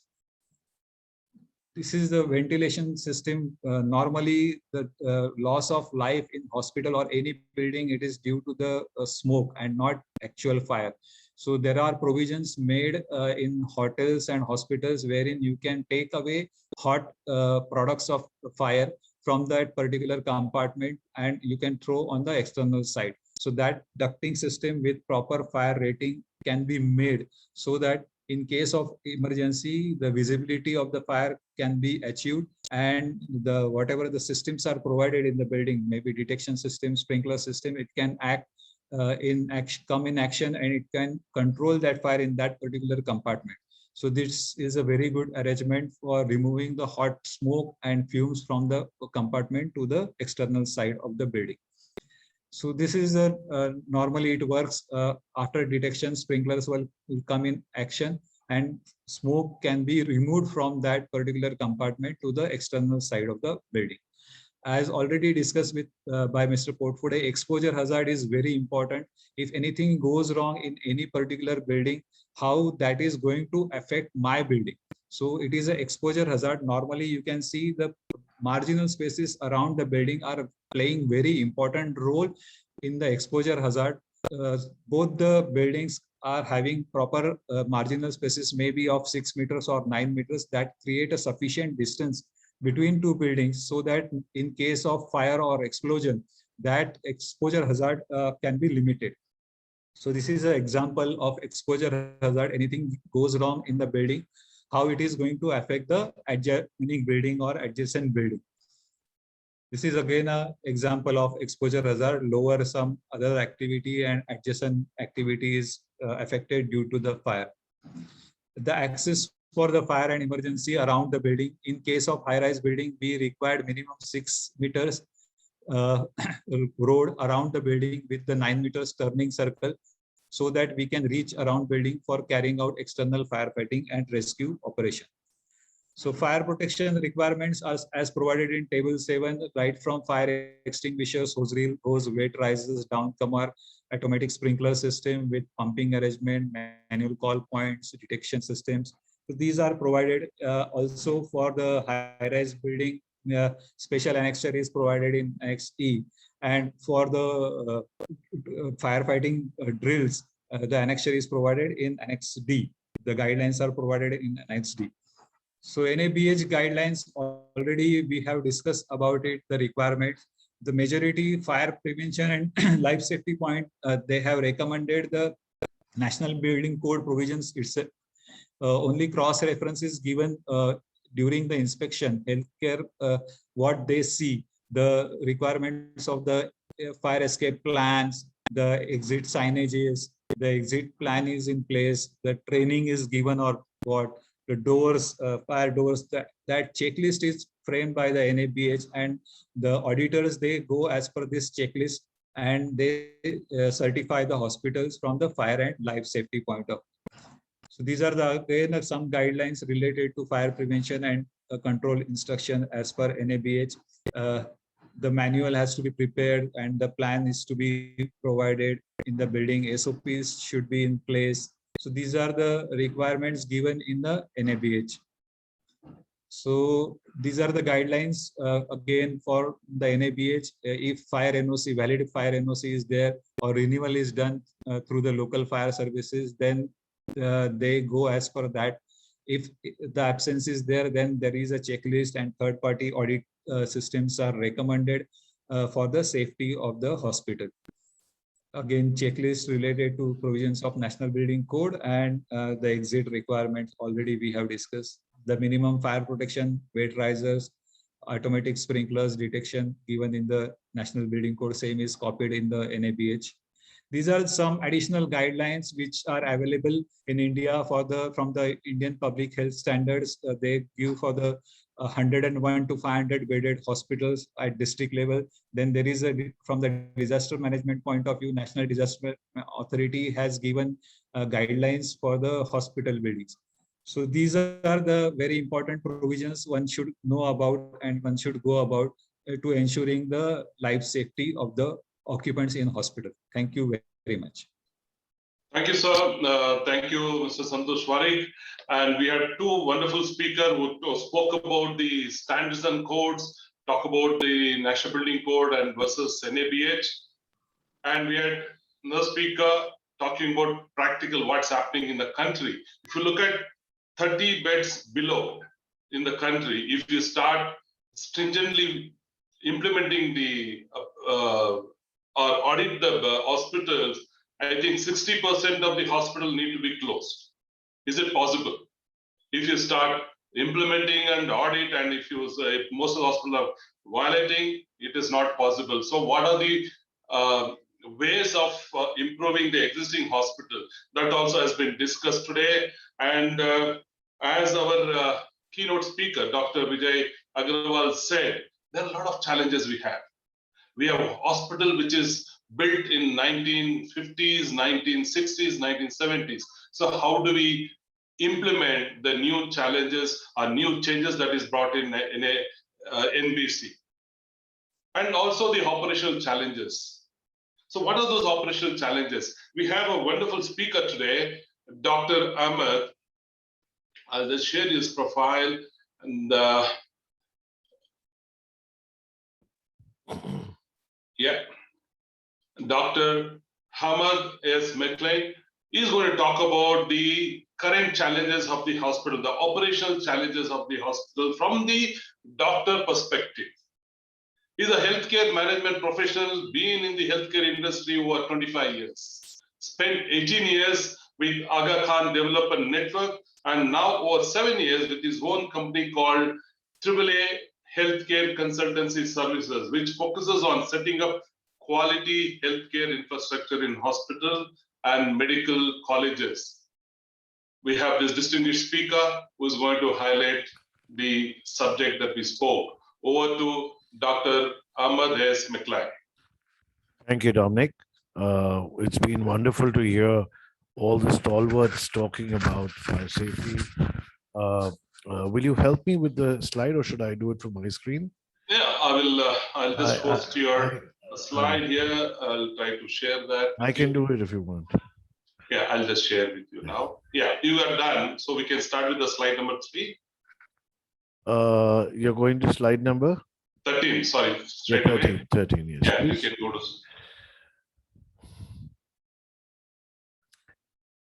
So I think a lot of people have, speakers before me have talked a lot about issues that are faced in the hospitals. They have talked about challenges. They've talked about processes that are not being followed.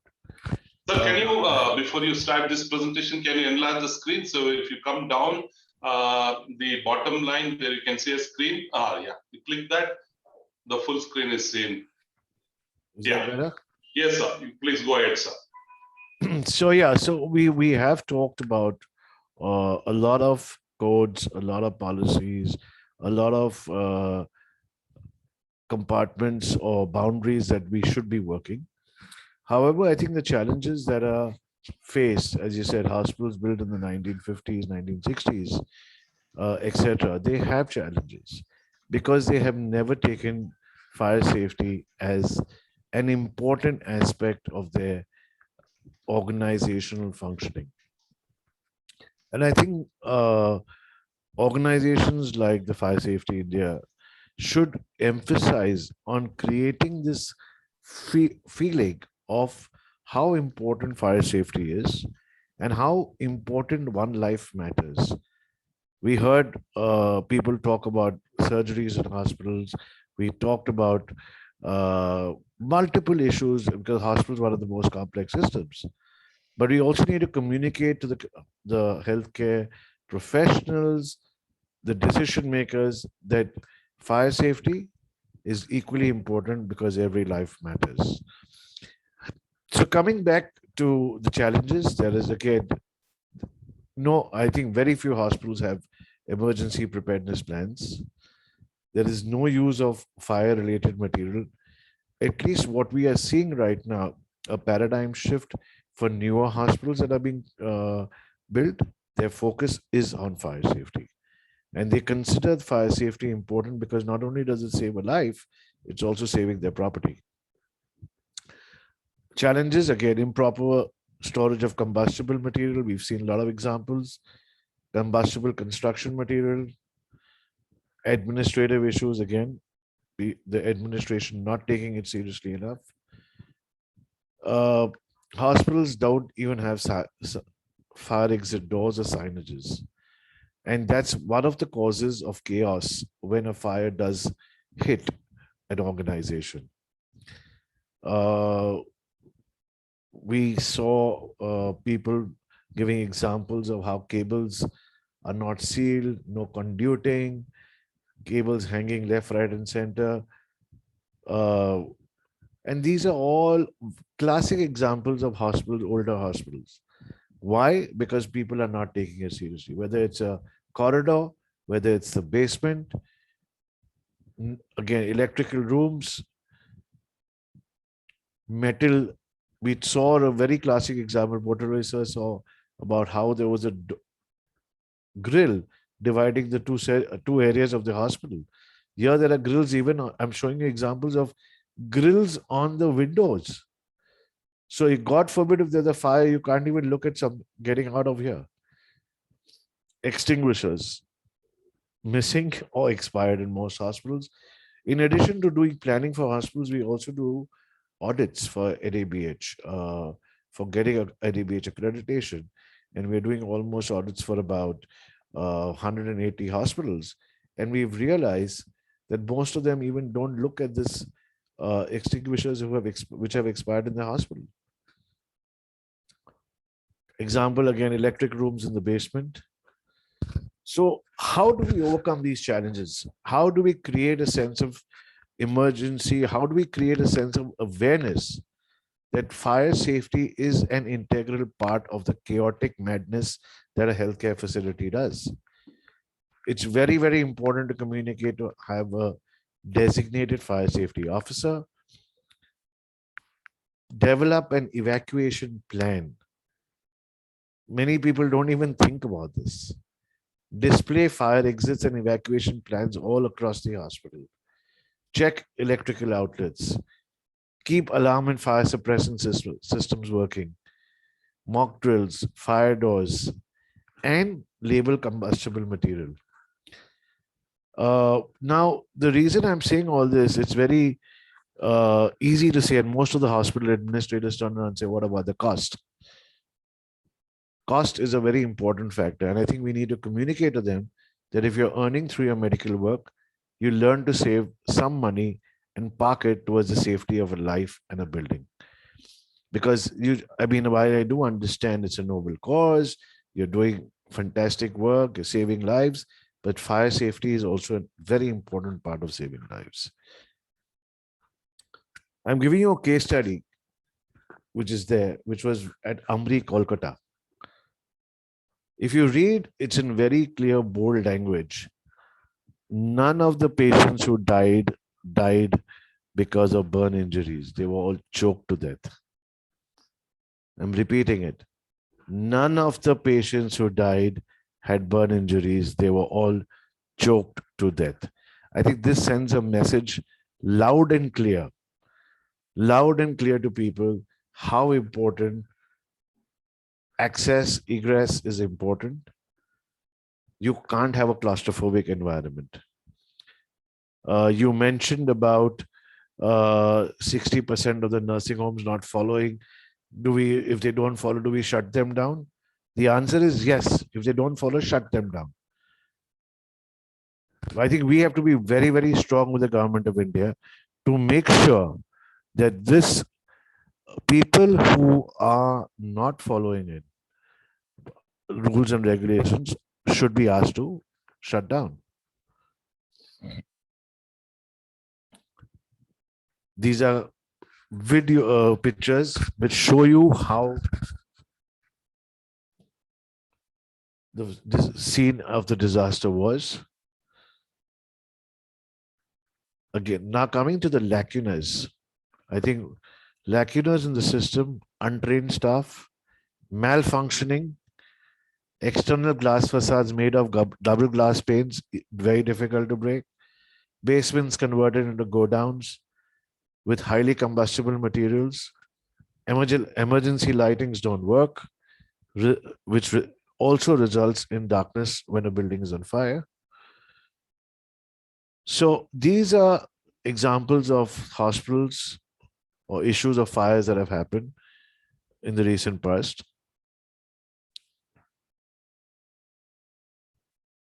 Again, photographic evidence is showing how chaotic things can get when a fire does happen and the causes of the fire. So I've kept my presentation short and sweet because a lot of things have been covered earlier. I just want to help by saying, ensure fire safety, save a life, save your property. Hello? Yes, sir. Thank you, Doctor. I have kept it short and brief here. I've kept it short and It was brief sweet and because short, and you brought in a lot of importance of the best practices by the hospital. And if you see, fire accidents going to come again, repeat again. If you see last 1 year, there were 99 deaths in the hospital, which is the highest in last 1 year. So what is the solution? How do you avoid these accidents? How do you report the safety violations? That's why, again, FSIF is born. FSIF is here to take your inputs. Such, violations are happening. Give us the information. How do you move the government to make it stringent? So unless these all brought into a one common forum to address, we are not going to. So we'll have multiple webinar again highlighting, okay, here is the issues, here is the hospital is violating. But how do you bring all this? The challenges today is how do you rectify our mistakes? the challenge, I would just say one thing here. I think as a body, we should emphasize on the government that fortunately, unfortunately, whatever one looks at it, cracking the whip is the only way forward in our country. That's we a have to suggestion, crack. sir. We have to have crack our the whip. moderator today. We'll be talking about that. What you said, how do you do that? So we have an expert, one of the highly knowledgeable speaker, Dr. DC Mishra. He will be moderating our question answer and also the questions that is already there with us. And he's going to ask these questions to the panelists. And all of you know, Dr. Gopal Mishra has 37 years of experience in the profession in the various capacity. He retired as the director in March 2019 and worked for years as a senior consultant for Assam government, and he was the advisor to the government of Assam. He is decorated with President of Fire Service Medal for distinguished services and meritorious services. He is the first fire engineer to receive Eminent Engineer Award in 2018, conferred by the Institute of Engineers in New Delhi. He also published several articles and books on fire surveys, hydraulic calculations. He was the retired fire director of New Delhi. The kind of knowledge he has, probably when you rate with many other fire, is the best. And I would welcome him to take up the question answer and do the moderation, sir. Welcome to Dr. DC Mishra. Thank you, Mr. Dominic. I think most of the speakers who spoke earlier have covered the issues which are known. And I go back to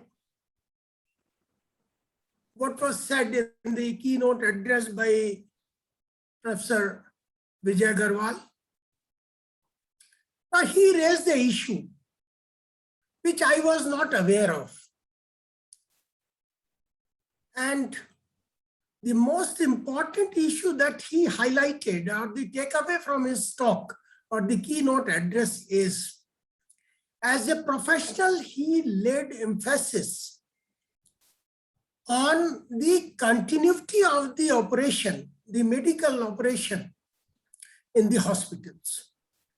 It means the deaths can be avoided or treatments can be continued only if the medical health professionals are allowed or given an environment where they can continue with the work they have undertaken or which is in hand. And that is the learning for me. I have been thinking about as to wow, how should we make our code requirements pertaining to hospital buildings. So one thing I learned today is that hospital people or the doctors or the medical professionals, they would want every fire protection requirement, whether that be a fire prevention activity or active or reactive fire protection arrangement, it should allow them to continue with this operation. Means the evacuation is not required or should not be required for or in the interest of the continuity of the work that they have. Whereas if you look at the National Building Code, which Mr. Warik was talking about, it is so common with all other occupancies that say office building requirements and the hospital building requirements do not differ much, barring one issue, and that is the progressive horizontal evacuation. Most of the requirements are the same. It means the strategy is to evacuate the building either vertically or horizontally or by both, and then resolve the issue by using the fire protection arrangements, whether that be the active fire protection or the passive fire protection. Is this not a wrong approach that we have adopted? Did we ever consult the medical professionals as to what do they want? What do they expect from us? Is this the right approach that we have taken? Answer is no. So when I say, or when I address the theme of this webinar, hospitals, do they burn? Now, statistically, they do not burn. Although Mr. Dominic has given a feedback that 94 or 93, say 24 fire accidents have taken place since August, where 93 people have lost their lives. It is alarming for the people who think about the hospital fires. But as a policy maker, when I have, say, 20,000 plus calls every day, and in that you have in 1 year 24 calls, it carries no meaning. Why should we be so worried about the hospital fires? That is the prime question that we need to answer. Dr. Ahmed also raised this issue, that the things are in place, they are not maintained, they are missing at some places, something wrong has been done in the design itself. So when Mr. Potfode was talking about the requirement vis-a-vis the size of the building, size of the plot, size of the land that they have, And a valid question would be, can we provide or can we comply with the legal regime that is in place in any area of this country? So issue is not the fire and life safety in the first place. Issue is, what is our strategy? What is our policy? Now, I'll show you the two points, two phases of the coins. One is, if the hospitals are not permitted the way they are functioning in this country, perhaps many more people will lose their lives than the number of lives that are lost in fire accidents. So one argument would be that we continue with the same practice what we have in place today and save as many lives medically as possible, and afford the loss of lives which are only attributed to fire accidents in the hospitals. But that will not be a right thing in a civilized society. Or can this be answered what Dr. Ahmed talked about? Cracking the whip. By cracking the whip, did we improve in any of the areas where the enforcement has been very strict? Answer is no. So what is required to be done is that whatever we talk about, that should be doable. Now, I should not set the requirements which are not doable. Is that the regime that we think would be appropriate for a country like ours? Then the question arises, should the subjective requirements in the code of practice or in the law that is making the compliance mandatory, or should we have a place for the flexibility in the requirements? Means the performance-based solutions also should be talked about. So these are the issues which we need to debate. And as I said, Professor Agarwal, I am not calling him as doctor. He spoke more as a professor and provoked a thought. So I am addressing him as a professor. He has set the pace. And the requirement is from the health industry that whatever you do, we don't mind. But that must allow the show go on.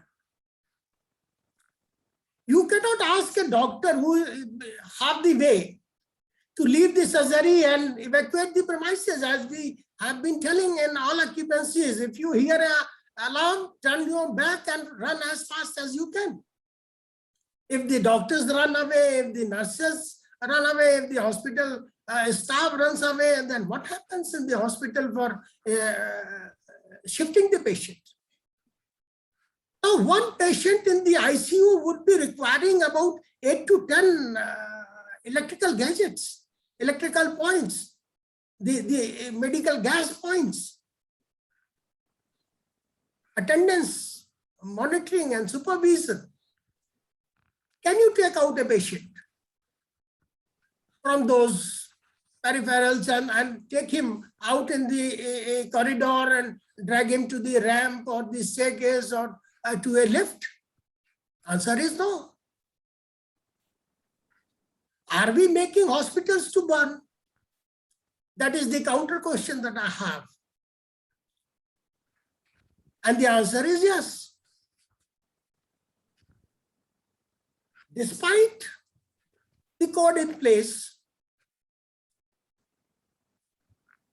the accidents are taking place. Now, how do they happen? We attribute through the investigations, whatever fires have been investigated in this country, I have shown the electrical short circuit as a cause of fire, which I disagree in most of the cases. The faulty electrical equipment, that is the source where the fire emanates from. We never say that the equipments are faulty. We say it is because of the short circuit. So which is taking the precedence, the short circuit first or the failure of the equipment first? That is to be seen through the investigations. But our investigations are not scientific investigations. They are largely based to hold somebody accountable that the electrical system failed. That is the safest thing you can say to protect most of the people who designed the system, who installed the systems, who maintain the systems, who operate the systems, and also who approve the system. So electrical short circuit is one way of protecting the wrongs of many people. If it is done through a scientific investigation, then many more things will come out. And those things are necessarily indicating the failure of the human element that is involved at every stage in the provision, designing, installation, maintenance, operation, and whatnot.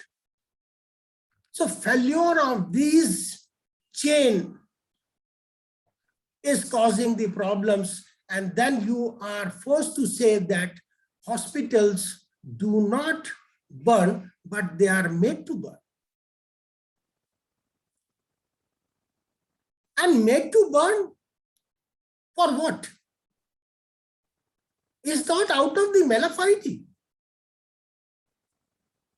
They are made to burn under compulsions. A hospital designed for 20 beds is treating 150 patients during the pandemic, dengue period. You see, hospital is designed for, say, 100 occupants. The means of egress and the ventilation, everything is in accordance with the sole factor that we will have 100 persons in the premises. And accordingly, the means of egress is designed. But during dengue or like diseases or pandemic, there you have, say, capacity of the hospital increased overnight with complete disregard to the life and safety, life safety norms, the fire norms. Is being done for a good cause. Yes, agreed. But at what cost, at what risk? That is being ignored.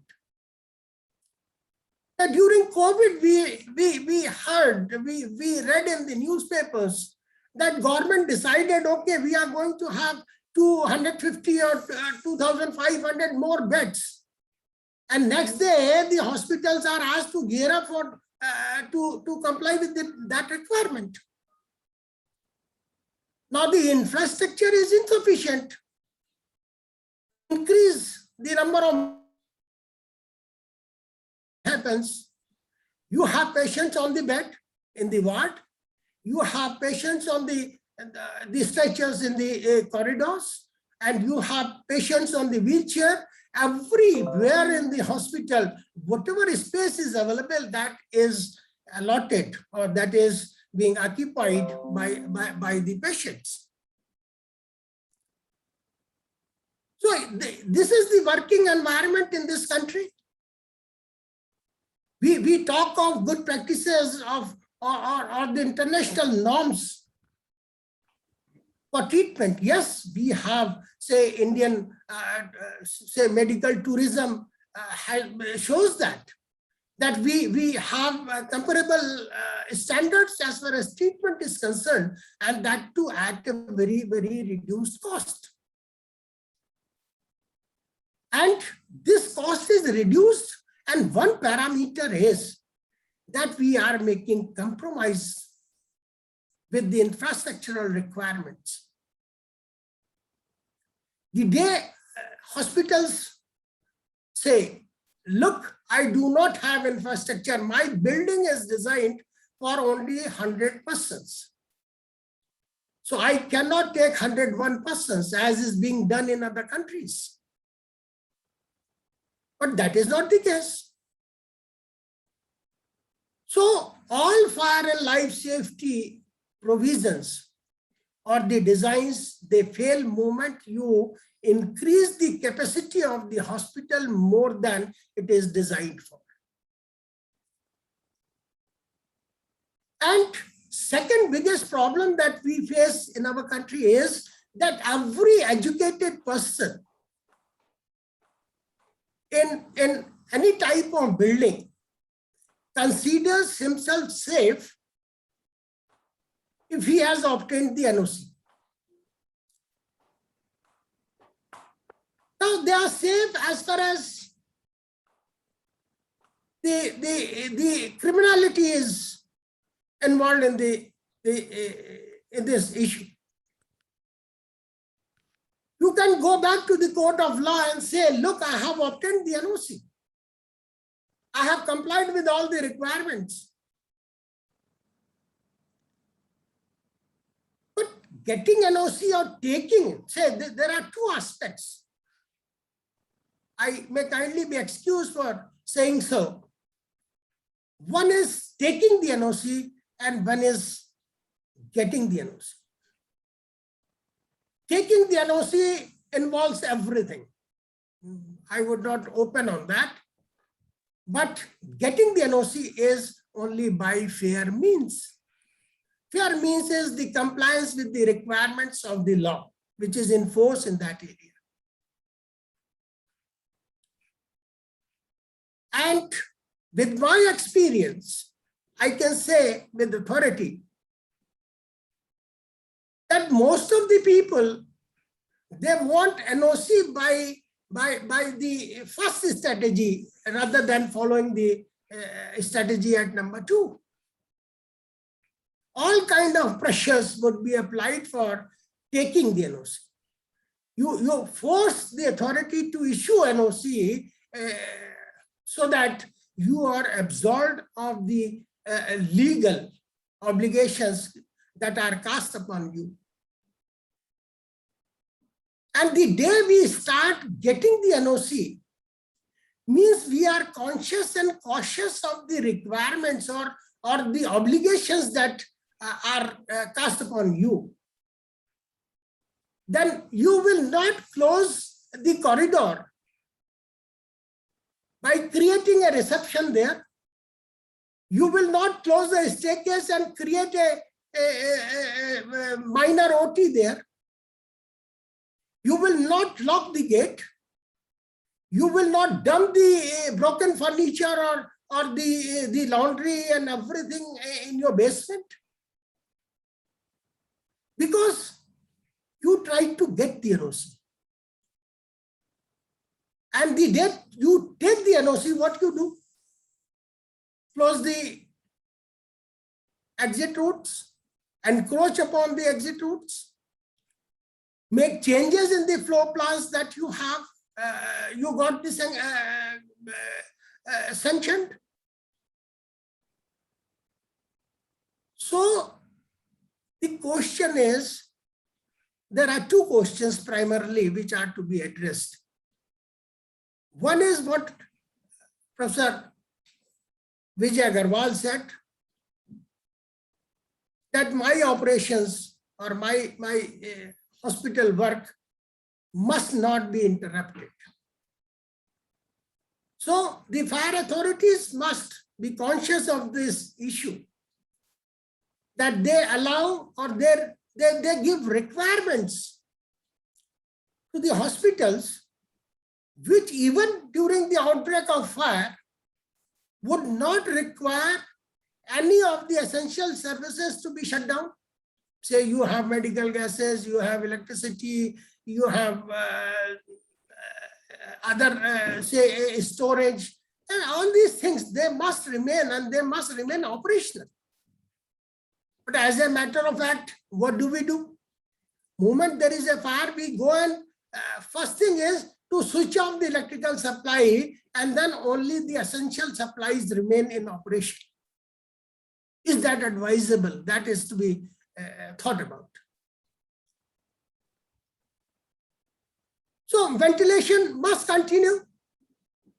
Why should we say that AC must, the air handling units must trip and the smoke venting must commence? Is that a requirement that would satisfy the operational requirements of the hospital? Answer is no. So hospital authorities want that AHU must run. The venting arrangement should continue to work even during the outbreak of fire, so that the kind of environment they need to continue with their work, it goes on.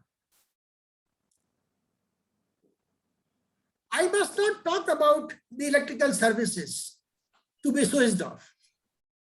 Should every ward be provided with a line from the essential supplies which shall remain operational?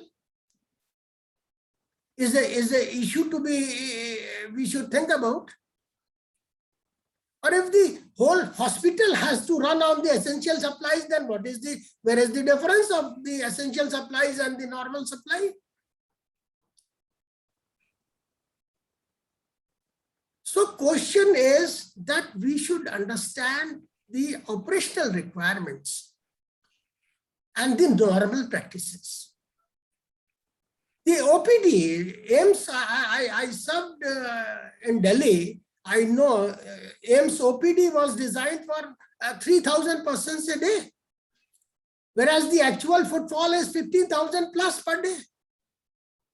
All means of egress, everything is gone for 6.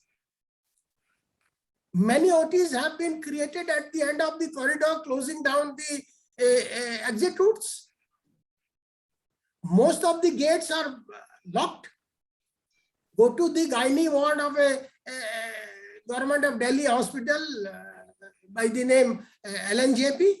I visited the gynae ward and I found that the equal, say, every bed is occupied by 2 women. And also I found the women, they are lying on the floor. The attendants are in the corridor. Only one gate was operational. I inquired from the security personnel there that why did you lock the gate? He said there is always a bacha chori case in this hospital. So for security reasons, we keep the door locked. Now see, the occupant load has increased 4 times than what is given in the National Building Code of India. The number of exits have been reduced to half. And how can you evacuate even if the person is fully conscious, he is mobile, he can walk off his own. He cannot go out of that premises, out of that floor even. Then what about the people who lack self-preservation? It means we say, whether we talk of the fire loading or we talk of the occupant loading, fire loading has increased manifold. The National Building Code of India recognized only 25 kg wood equivalent per square meter of the floor area, whereas the actual fire loading is too high. Should that not concern us? Should we go for the reassessment of the fire loading that we have given? Should we plan for fire protection as per the commensurating the fire load that is there? should we not reassess the means of egress requirement? Should we not say, take into consideration the operational requirement and the security issues and every issue, and then say, look, under these circumstances, these are the fire protection requirements that must be complied with. So National Building Code of India, a couple of provisions there, or even a volume there on the hospital would serve no purpose if the requirements are based on the unrealistic data. We cannot take American standards for the fire loading and say our hospitals would also be designed for that kind of fire load or the occupant load. So we must see the norms that we are, or our firefighting strategy is revolving around. So, yeah. So we have only 10 minutes left to take question because 1:30 because people are dropping out. So can we start taking the question? We have only 10 minutes for the question answers. Yeah, I would love to. And many questions I have answered during the process.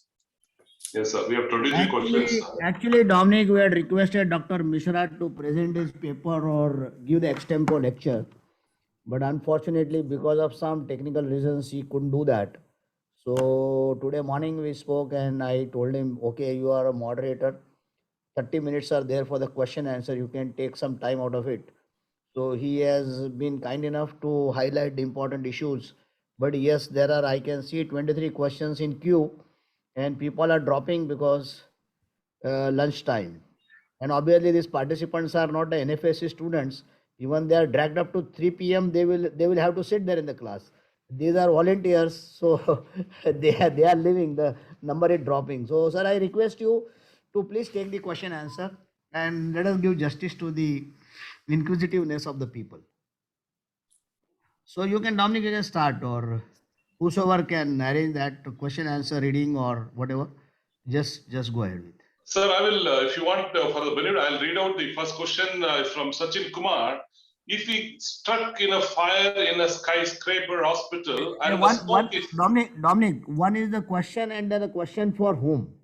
Okay. Wherever speakers have limitations, yeah. Dr. Mishra is the expert, so he will try to bridge the gap. Sure. I think this question is for Mr. Santosh Warik. If we stuck in a fire in a skyscraper hospital and the smoke is too much, then how can we survive? If any techniques, please share. Normally, the recommendation is horizontal evacuation between the compartments. If anything goes wrong in the one compartment, you can go to the adjacent compartment or you can take shelter in the refuge area. So that is a normal SOP what we follow in high-rise buildings. You can take shelter in the nearest refuge area available to you so that it is a safe place and you can be evacuated with the help of the fire services, what we call as a guided evacuation. Another question is Santosh Nanda, but I will just cut short his question. He says the hospital runs for 24 hours. So there is a limitation in maintaining the fire systems. Is there any way that, hospital gives them the permission to maintain? It could be in the midnight, it could be in the daytime. So there is, he says, highlighting, there is a challenge in maintaining the fire system because they don't get time to do that.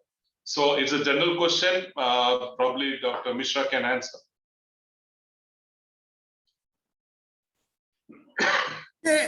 This question is very tricky.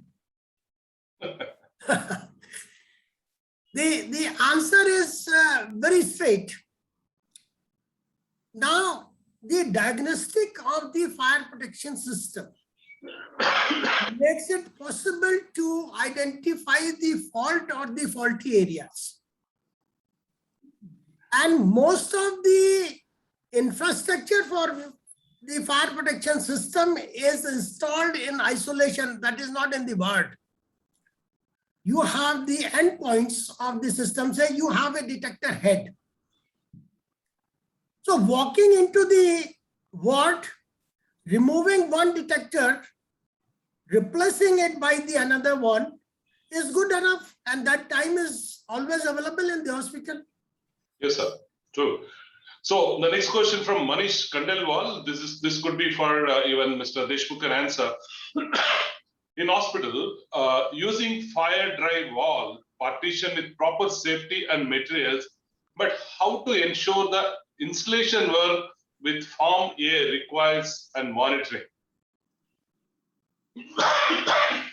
I don't know whether the question is clear, what he's trying to ask. Can you repeat that question, please? He is trying to say that if there's a compartmentation and a proper passive fire protection, then what? In the second part, I could not hear. Anyway, I'll move on to the quick, this is for Mr. Santosh Wari. Can we provide manifold room in basement floors, sir? No, basement cannot be utilized for any occupancy. It should be used only for the storage and the utilities. Okay, the answer is very clear. Manifold strict no there. Okay, Ramesh is asking, already it is a part of fire drill as per National Building Code. Sir, it's not mandatory. It is a basic minimum required. I think he's answering to someone's question on this, which is saying, Ashish Mundal say, what plays a more vital role in fire safety? The fire technology systems or the firefighters in closed building? I think Deshmukh sir. What plays a more vital role in fire safety? Is it the fire technology or the firefighter in a closed building? It is basically the responsibility to prevent as to how these occurrences can be averted, number one. And in case of an eventuality, as it was discussed in earlier deliberation, that how we move the patient from one place to other, barring some exceptions, how we move the patient from one place to other, and for that the adequate arrangements are made. Whatever support systems are required, electrical points are required, or oxygen point is required. So all those support systems should be available in the second part of the compartment or even in the special rooms. Otherwise, the one patient is supposed to be there, but the arrangement should be there for occupying two patients in case of an emergency. That is the only way out. But as doctor mentioned that, say you are into the operation theater, you have opened the heart and you are doing the bypass surgery, and that is the time there is a fire in that particular area and the smoke starts entering into the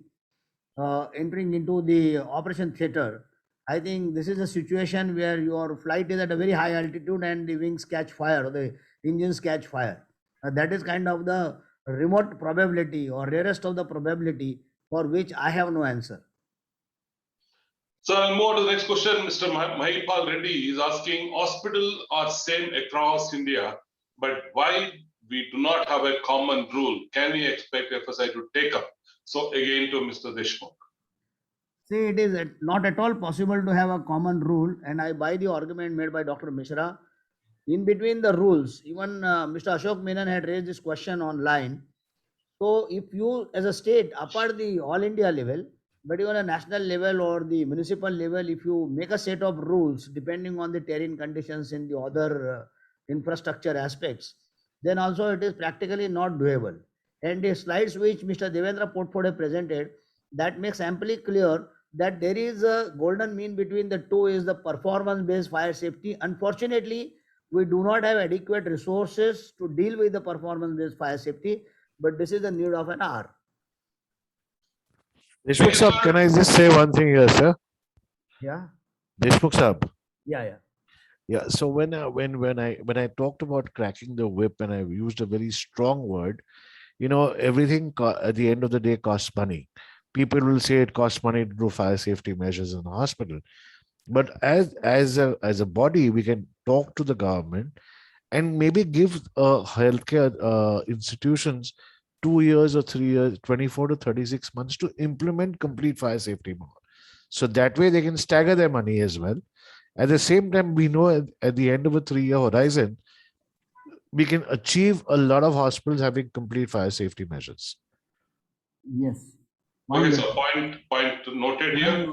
I will move on to the move on to question to Mr. Santosh Warik. Dr. Maklai, you have pressed some icon where your hand is always showing raised, The computer, you have shown that is, maybe you can click down that. Yeah. Okay, the question to Santosh Warik, sir. How to provide automatic fire exit door as per NBC?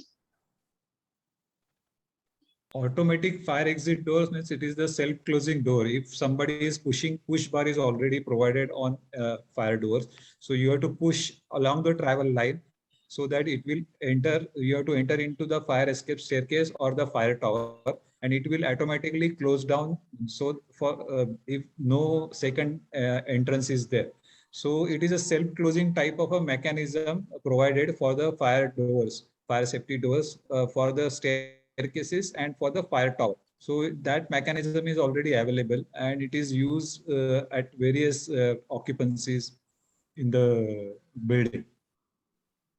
Thank you, sir. The question to Mr. Dominic. Yes, sir.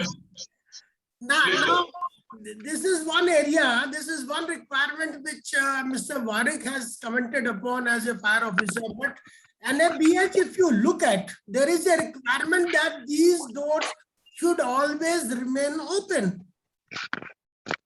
And they are required to close only in case of a fire or in the operation, after the operation of the fire detection system. So two contrary things, two professional approaches in two different directions. So we need to discuss these requirements as to what are their operational requirements. And then think about it and then say what is required to be done, which complies with or which satisfies both the requirements of the fire protection community and also the medical community. Thank you. You're very clear on your point, sir. When you make a standards and codes, whatever involve the stakeholder, especially the healthcare operators. So that's very clear. So the question Dominic, this is the very purpose of the today's webinar, that the operational difficulty vis-a-vis the existing codal provisions. If we can draw certain recommendations by forming a small study group amongst the panelists here, and if any participant wants to join, maybe we can prescribe the recommendations, we can draft the recommendations, and the draft prescriptions can be moved by the Fire Safe India Foundation to the BIS or whosoever is the regulatory authority, so that those will become more practical, more viable and easy to implement. Thank you. Thank you, sir. I think that's a request to Dr. Vijay Agarwal as a president of CAVO. And, if a letter has come to us with the, views and voice of the entire healthcare, what is the challenges that you face? Probably we can recommend to BIS or we can take it up to the government and ensure that these recommendations are also considered for the amendment. Thank you, Dominic. Definitely, CAHO will support you in this very, very important endeavor. And I'm very happy that I think Mr. Mishra has very aptly tried to articulate, I would say, the agony of the healthcare providers. See, I think very important thing is, number one, that you need to make a distinction between the new buildings and the old buildings. Sometimes we are looking at the new buildings also only in the metro towns, but you have to understand that major installations are now coming in tier 2, tier 3 towns, and the same mistakes are happening in those towns where any residential building is getting converted into a hospital without them being educated. So first thing is that government even now does not even have a list of the entire small, medium, large hospitals. Sometimes somebody will say we have 80,000 hospitals. Somebody will say we have 120,000 hospitals. So I think this can be a good idea even for the government to say that you may be looked at differently for following the fire norms based on where you are located, on the number of your beds, etc. But the new buildings must take a prior permission or look at some minimum norms. Second is, I think we should look at these things as good practices. And there could be, there cannot be just like one norm for, you may make it for a number of beds also. So the hospitals which are operating in a tier 3 town, you have to look at their client profile, their affordability and everything, with what kind of work they are doing. So based on that, and therefore I very much agree with Mr. Mishra that this issue of getting a NOC could be said that, all right, following are the deficiencies which have been noticed in your building, and you could be given time that what is rectifiable, what is not rectifiable, what is not rectifiable, we have to see, all right, negotiate with them that as to what can be done. So there are, I think it's a very complex issue, but very important issue. And I am very, very happy, delighted to be here today with you, to be a part of it. And I promise to you that CAHO will support you in this endeavor, and we would like to work with you to make these laws and everything. But I totally agree. I'm saying NBC can keep on making whatever codes they feel like making.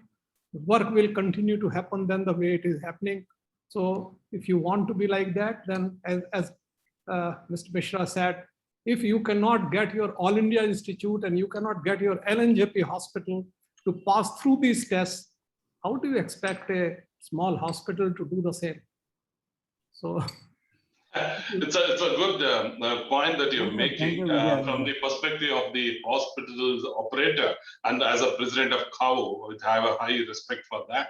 And I think both of you, Vijay Agrawal and Dr. Mishra in Delhi, I think over a cup of tea, I think you can deliver and discuss and probably arrive at some kind of solution. How do we use this FSI platform to create an awareness? I think there are a lot of work between FSIF and CAHO need to do when it comes to healthcare. I have one simple question to Mr. Devendra Potpade. What are the SOPs in case there's a fire in ICU or operation theater?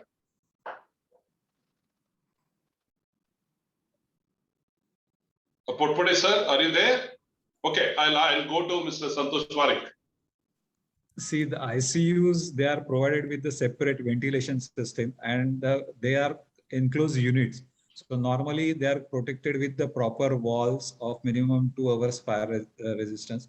And there are hygiene is so maintained well inside. So there are protected lobbies also provided outside it. So penetrating fire inside the ICUs is very rare. Only anything goes wrong through the ventilation system.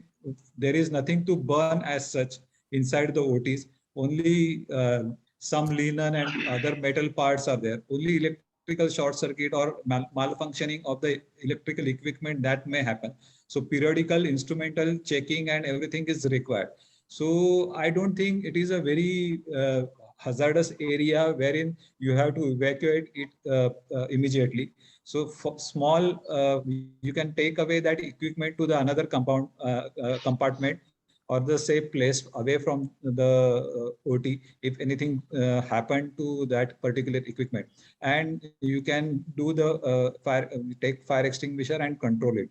The strategy should be planned, SOP should be planned in advance what can go wrong by doing the hazardous analysis of that OT. So I think there is nothing to burn much in OT, inside the OT.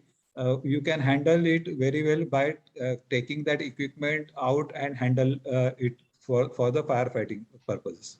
Thank you, sir. As Mr. Deshmukh sir saying, there are a lot of good experts in the participants, and we welcome to form a committee on this subject. Those who are interested to become a part of this small group, please share your mail ID to the admin or to the email ID that is there. Please, we will review it and come back to you. So we have another genius here, Ishwar Iyer, who is another expert. He is giving a very good suggestion. If short circuits are the leading cause of the building fire, why not we make NOC should embed the approved electrical load as per IE's rules and provisions of NBC and NABH. So it's a recommendation. Why not we include the IEC rules in electrical switches? So it's a recommendation. I'm sure Ishwar Iyer can contribute a lot. We know him since many, many years. He should take active role in Fire Safe India Foundation. I welcome you, sir. So I will take maximum 2 more Dominic- questions out of this. Dominic, slightly I intervene. See, if everything, if you have to incorporate into the fire approval or the fire NOC as such, then you can't expect the fire officers or the fire engineers to be expert in all the domains, structural, electrical, plumbing. There's so many issues. So always it is expected that without the approval of the electrical inspector, the load is not sanctioned, the power is not connected to the building. So everything if we bring into our domain, we do not have that expertise and that is not our role.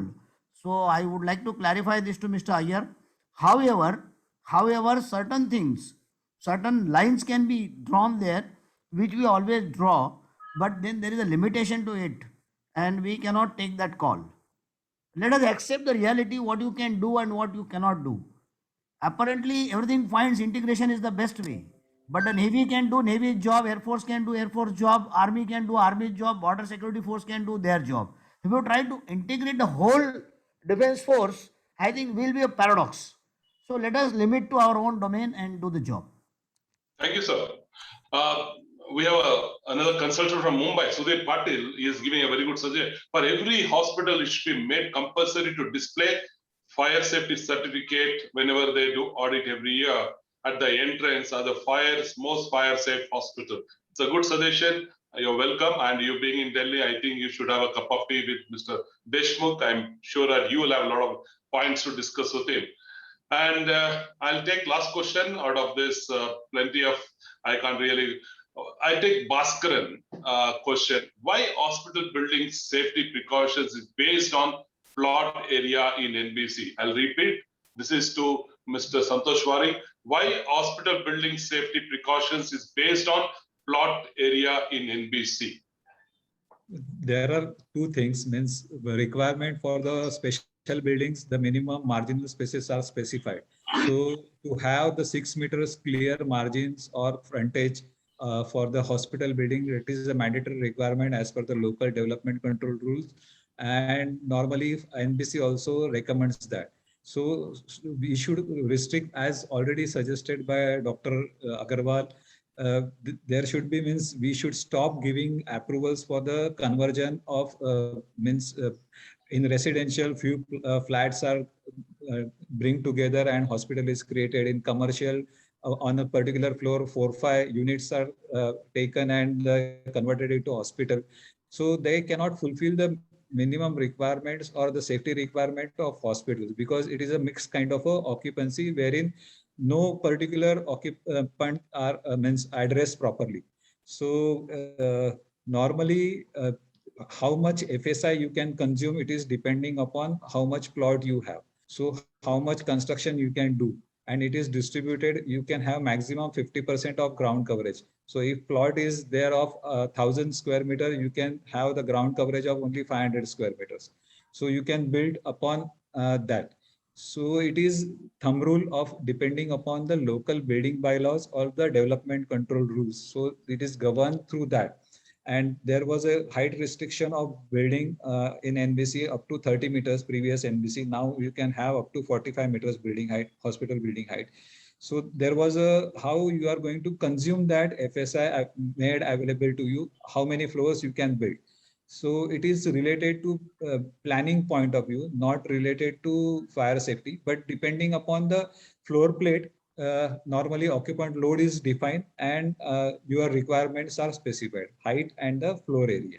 That is the intent of the NBC. Thank you, sir. Every incident is a learning point. Every incident is a great lesson for us to change the way we live. You all know what happened in very recent ice day. just 700 meters away from this building that where 82 years old lady lost. And it's very close. I do my morning walk just close to this hospital. I couldn't sleep. So immediately we woke up and spoke to Mr. Deshmukh sir. I said it's a wake-up call. It is not about why the fire happened in the building. It's all about how do you go to refuge area? Do we have a refuge area in our apartment? How do we stay safe even there is a fire? So why we build such a Tihar jail in every house? So it is a subject that very touching, and it's going to be a very crisp webinar. It's a wake-up call. What's the lesson we learned? That's going to happen on 9th of October on Saturday. I would request all the participants to be there, be with us, and let's deliberate on this, how to make every apartment safe. So while gentlemen, we're all very serious in that if you see the panelists there, all very senior people with a grim face, very serious face, there one beautiful lady smiling all throughout this 2.5 years. And most of apartment wondering what this lady is going to speak. And here it is, is none other than it is our COO of FSIF, Anura Majumdar, and she is called Anura Deshmukh now. She's the CEO of FSIF, very humble person, wonderful human to deal, and she's qualified in marketing and sales, worked in a banking segment and various. She found so much of passion in fire safe. She's taken voluntary, responsibility to make our nation safe. She wants to drive the FSIF to make sure it is a citizen forum. She wants FSIF to be voice of every citizen who see can be an improvement in the building and the way we live. So I am working with Anura Deshmukh, and I'm sure you all will support her in coming together as a one platform and build the FSIF to next level. Over to Anura Deshmukh for a word of thanks. Thank you, Mr. Dominic, for such a warm introduction. Ladies and gentlemen, a very good afternoon to all of you. During these trying times, on account of the ongoing pandemic, the doctors and the people associated with the medical field have worked tirelessly with exemplary courage and confidence. I'm not being impervious to the contributions and sacrifices of other corona fighters, such as policemen, cleanliness and sanitation workers, firefighters, and many such countless selfless servers. However, in my humble opinion, doctors and medical staff deserve a special mention since they were the frontline workers during the entire pandemic situation. Now, why we thought of holding this session in the first place was when we realized what value a doctor holds for this society. And honestly, our conscience will be shocked if a doctor were to lose his or her life in a fire that could have prevented by undertaking certain basic fire precautions. Maharashtra has reported 7 such incidents in the last 2 years. Many hospitals do not even have working firefighting protection systems, and staff is not even aware of it. Mr. Devendra Potfore, in his presentation, gave example of an inappropriate, defective, and incomplete fire protection system in a hospital. This could really be prevented with proper training, fire drills at hospitals. Hospital management should provide proper training to the staff, including doctors, nurses, ward boys, for effective use of firefighting system in collaboration with authorized person or agency. If doctors' safety stands completely addressed, then patient safety would stand to be addressed as a byproduct. I would like to thank Mr. Milind Kumar Deshmukh for setting the path for today's event. He brings along a vast practical knowledge and simplistic approach. His knack for demystifying a dense topic is inspiring and helpful. A special thanks to Dr. Vijay Agarwal, sir, President of CAHO, for gracefully giving the keynote address. Sir has made certain important points that, in my humble opinion, were fundamental in understanding the stakeholders' perspective. He has rightly mentioned that hospitals already do function in a VUCA environment. Doctors, nurses are overworked and patient footfall is huge. So the fear of fire should be the last thing in a hospital. So prevention of fire in healthcare fraternity is of utmost importance. Safety is no longer an option, it is a necessity. I would like to offer my sincere thanks to Mr. Nitin Shah, President of Fire Protection Association of India, for his wisdom and support and cooperation to Fire Safe India Foundation. My humble gratitude to Mr. Santosh Varik for being the speaker and panelist. He has really helped us in understanding the nitty-gritty behind the fire safety according to NBC 2016 Part 4. His command over regulations and codes was evident and proved extremely helpful. Special thanks to Mr. Devendra Potfore, who was also a fellow speaker and panelist today. His experience of years in firefighting and enforcing compliance contributed vital information that not only made sense theoretically, but also made a compelling case for adopting fire safety measures that benefits the society at large. He has put light on the common problems, special risk in hospital, and bad practices observed during the fire audits. He gave shocking examples of hospitals being constructed amidst residential building being largely congested, ICUs being set up in the basement. So here the society needs to be aware, needs to be made aware and responsible, and such issues has to be taken to the authority. Thank you, Dr. Ahmed Maklai, sir, for sharing operational challenges from a doctor's point of view. Though his presentation was short and sweet, but to me it has been an eye-opener. His views on fire safety challenges faced by existing hospitals were extremely practical and to the point. He gave classic examples of fire extinguishers being missing or expired in some hospitals, metal grills on the window. He gave profound solutions to overcome such problems. His advice of penalizing or gradually shutting down those hospitals or clinics which are not complying to fire safety is extremely necessary, as there should not be loss of any more human lives. I would want to thank Dr. G.C. Mishra, sir, as he moderated the panel discussion so beautifully. Panel discussion was a highlight event, and because of this, an interactive discussion often results in thought-provoking and exchange of ideas. And we are grateful to Dr. G.C. Mishra for making this happen today. I would also want to thank Mr. Dominic and his team for their support and efforts for coordinating this. Special thanks to Swastik Energy, Mr. Mukesh Shah, which is a donor for this event. Vote of thanks is usually a very thankless job, but I like to take the privilege in thanking the audience, the sponsor, the speakers, the panelists, and coordinators for making this event happen today.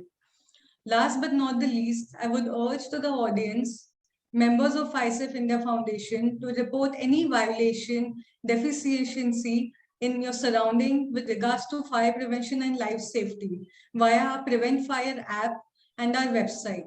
We would proactively take up such concerns with the authority.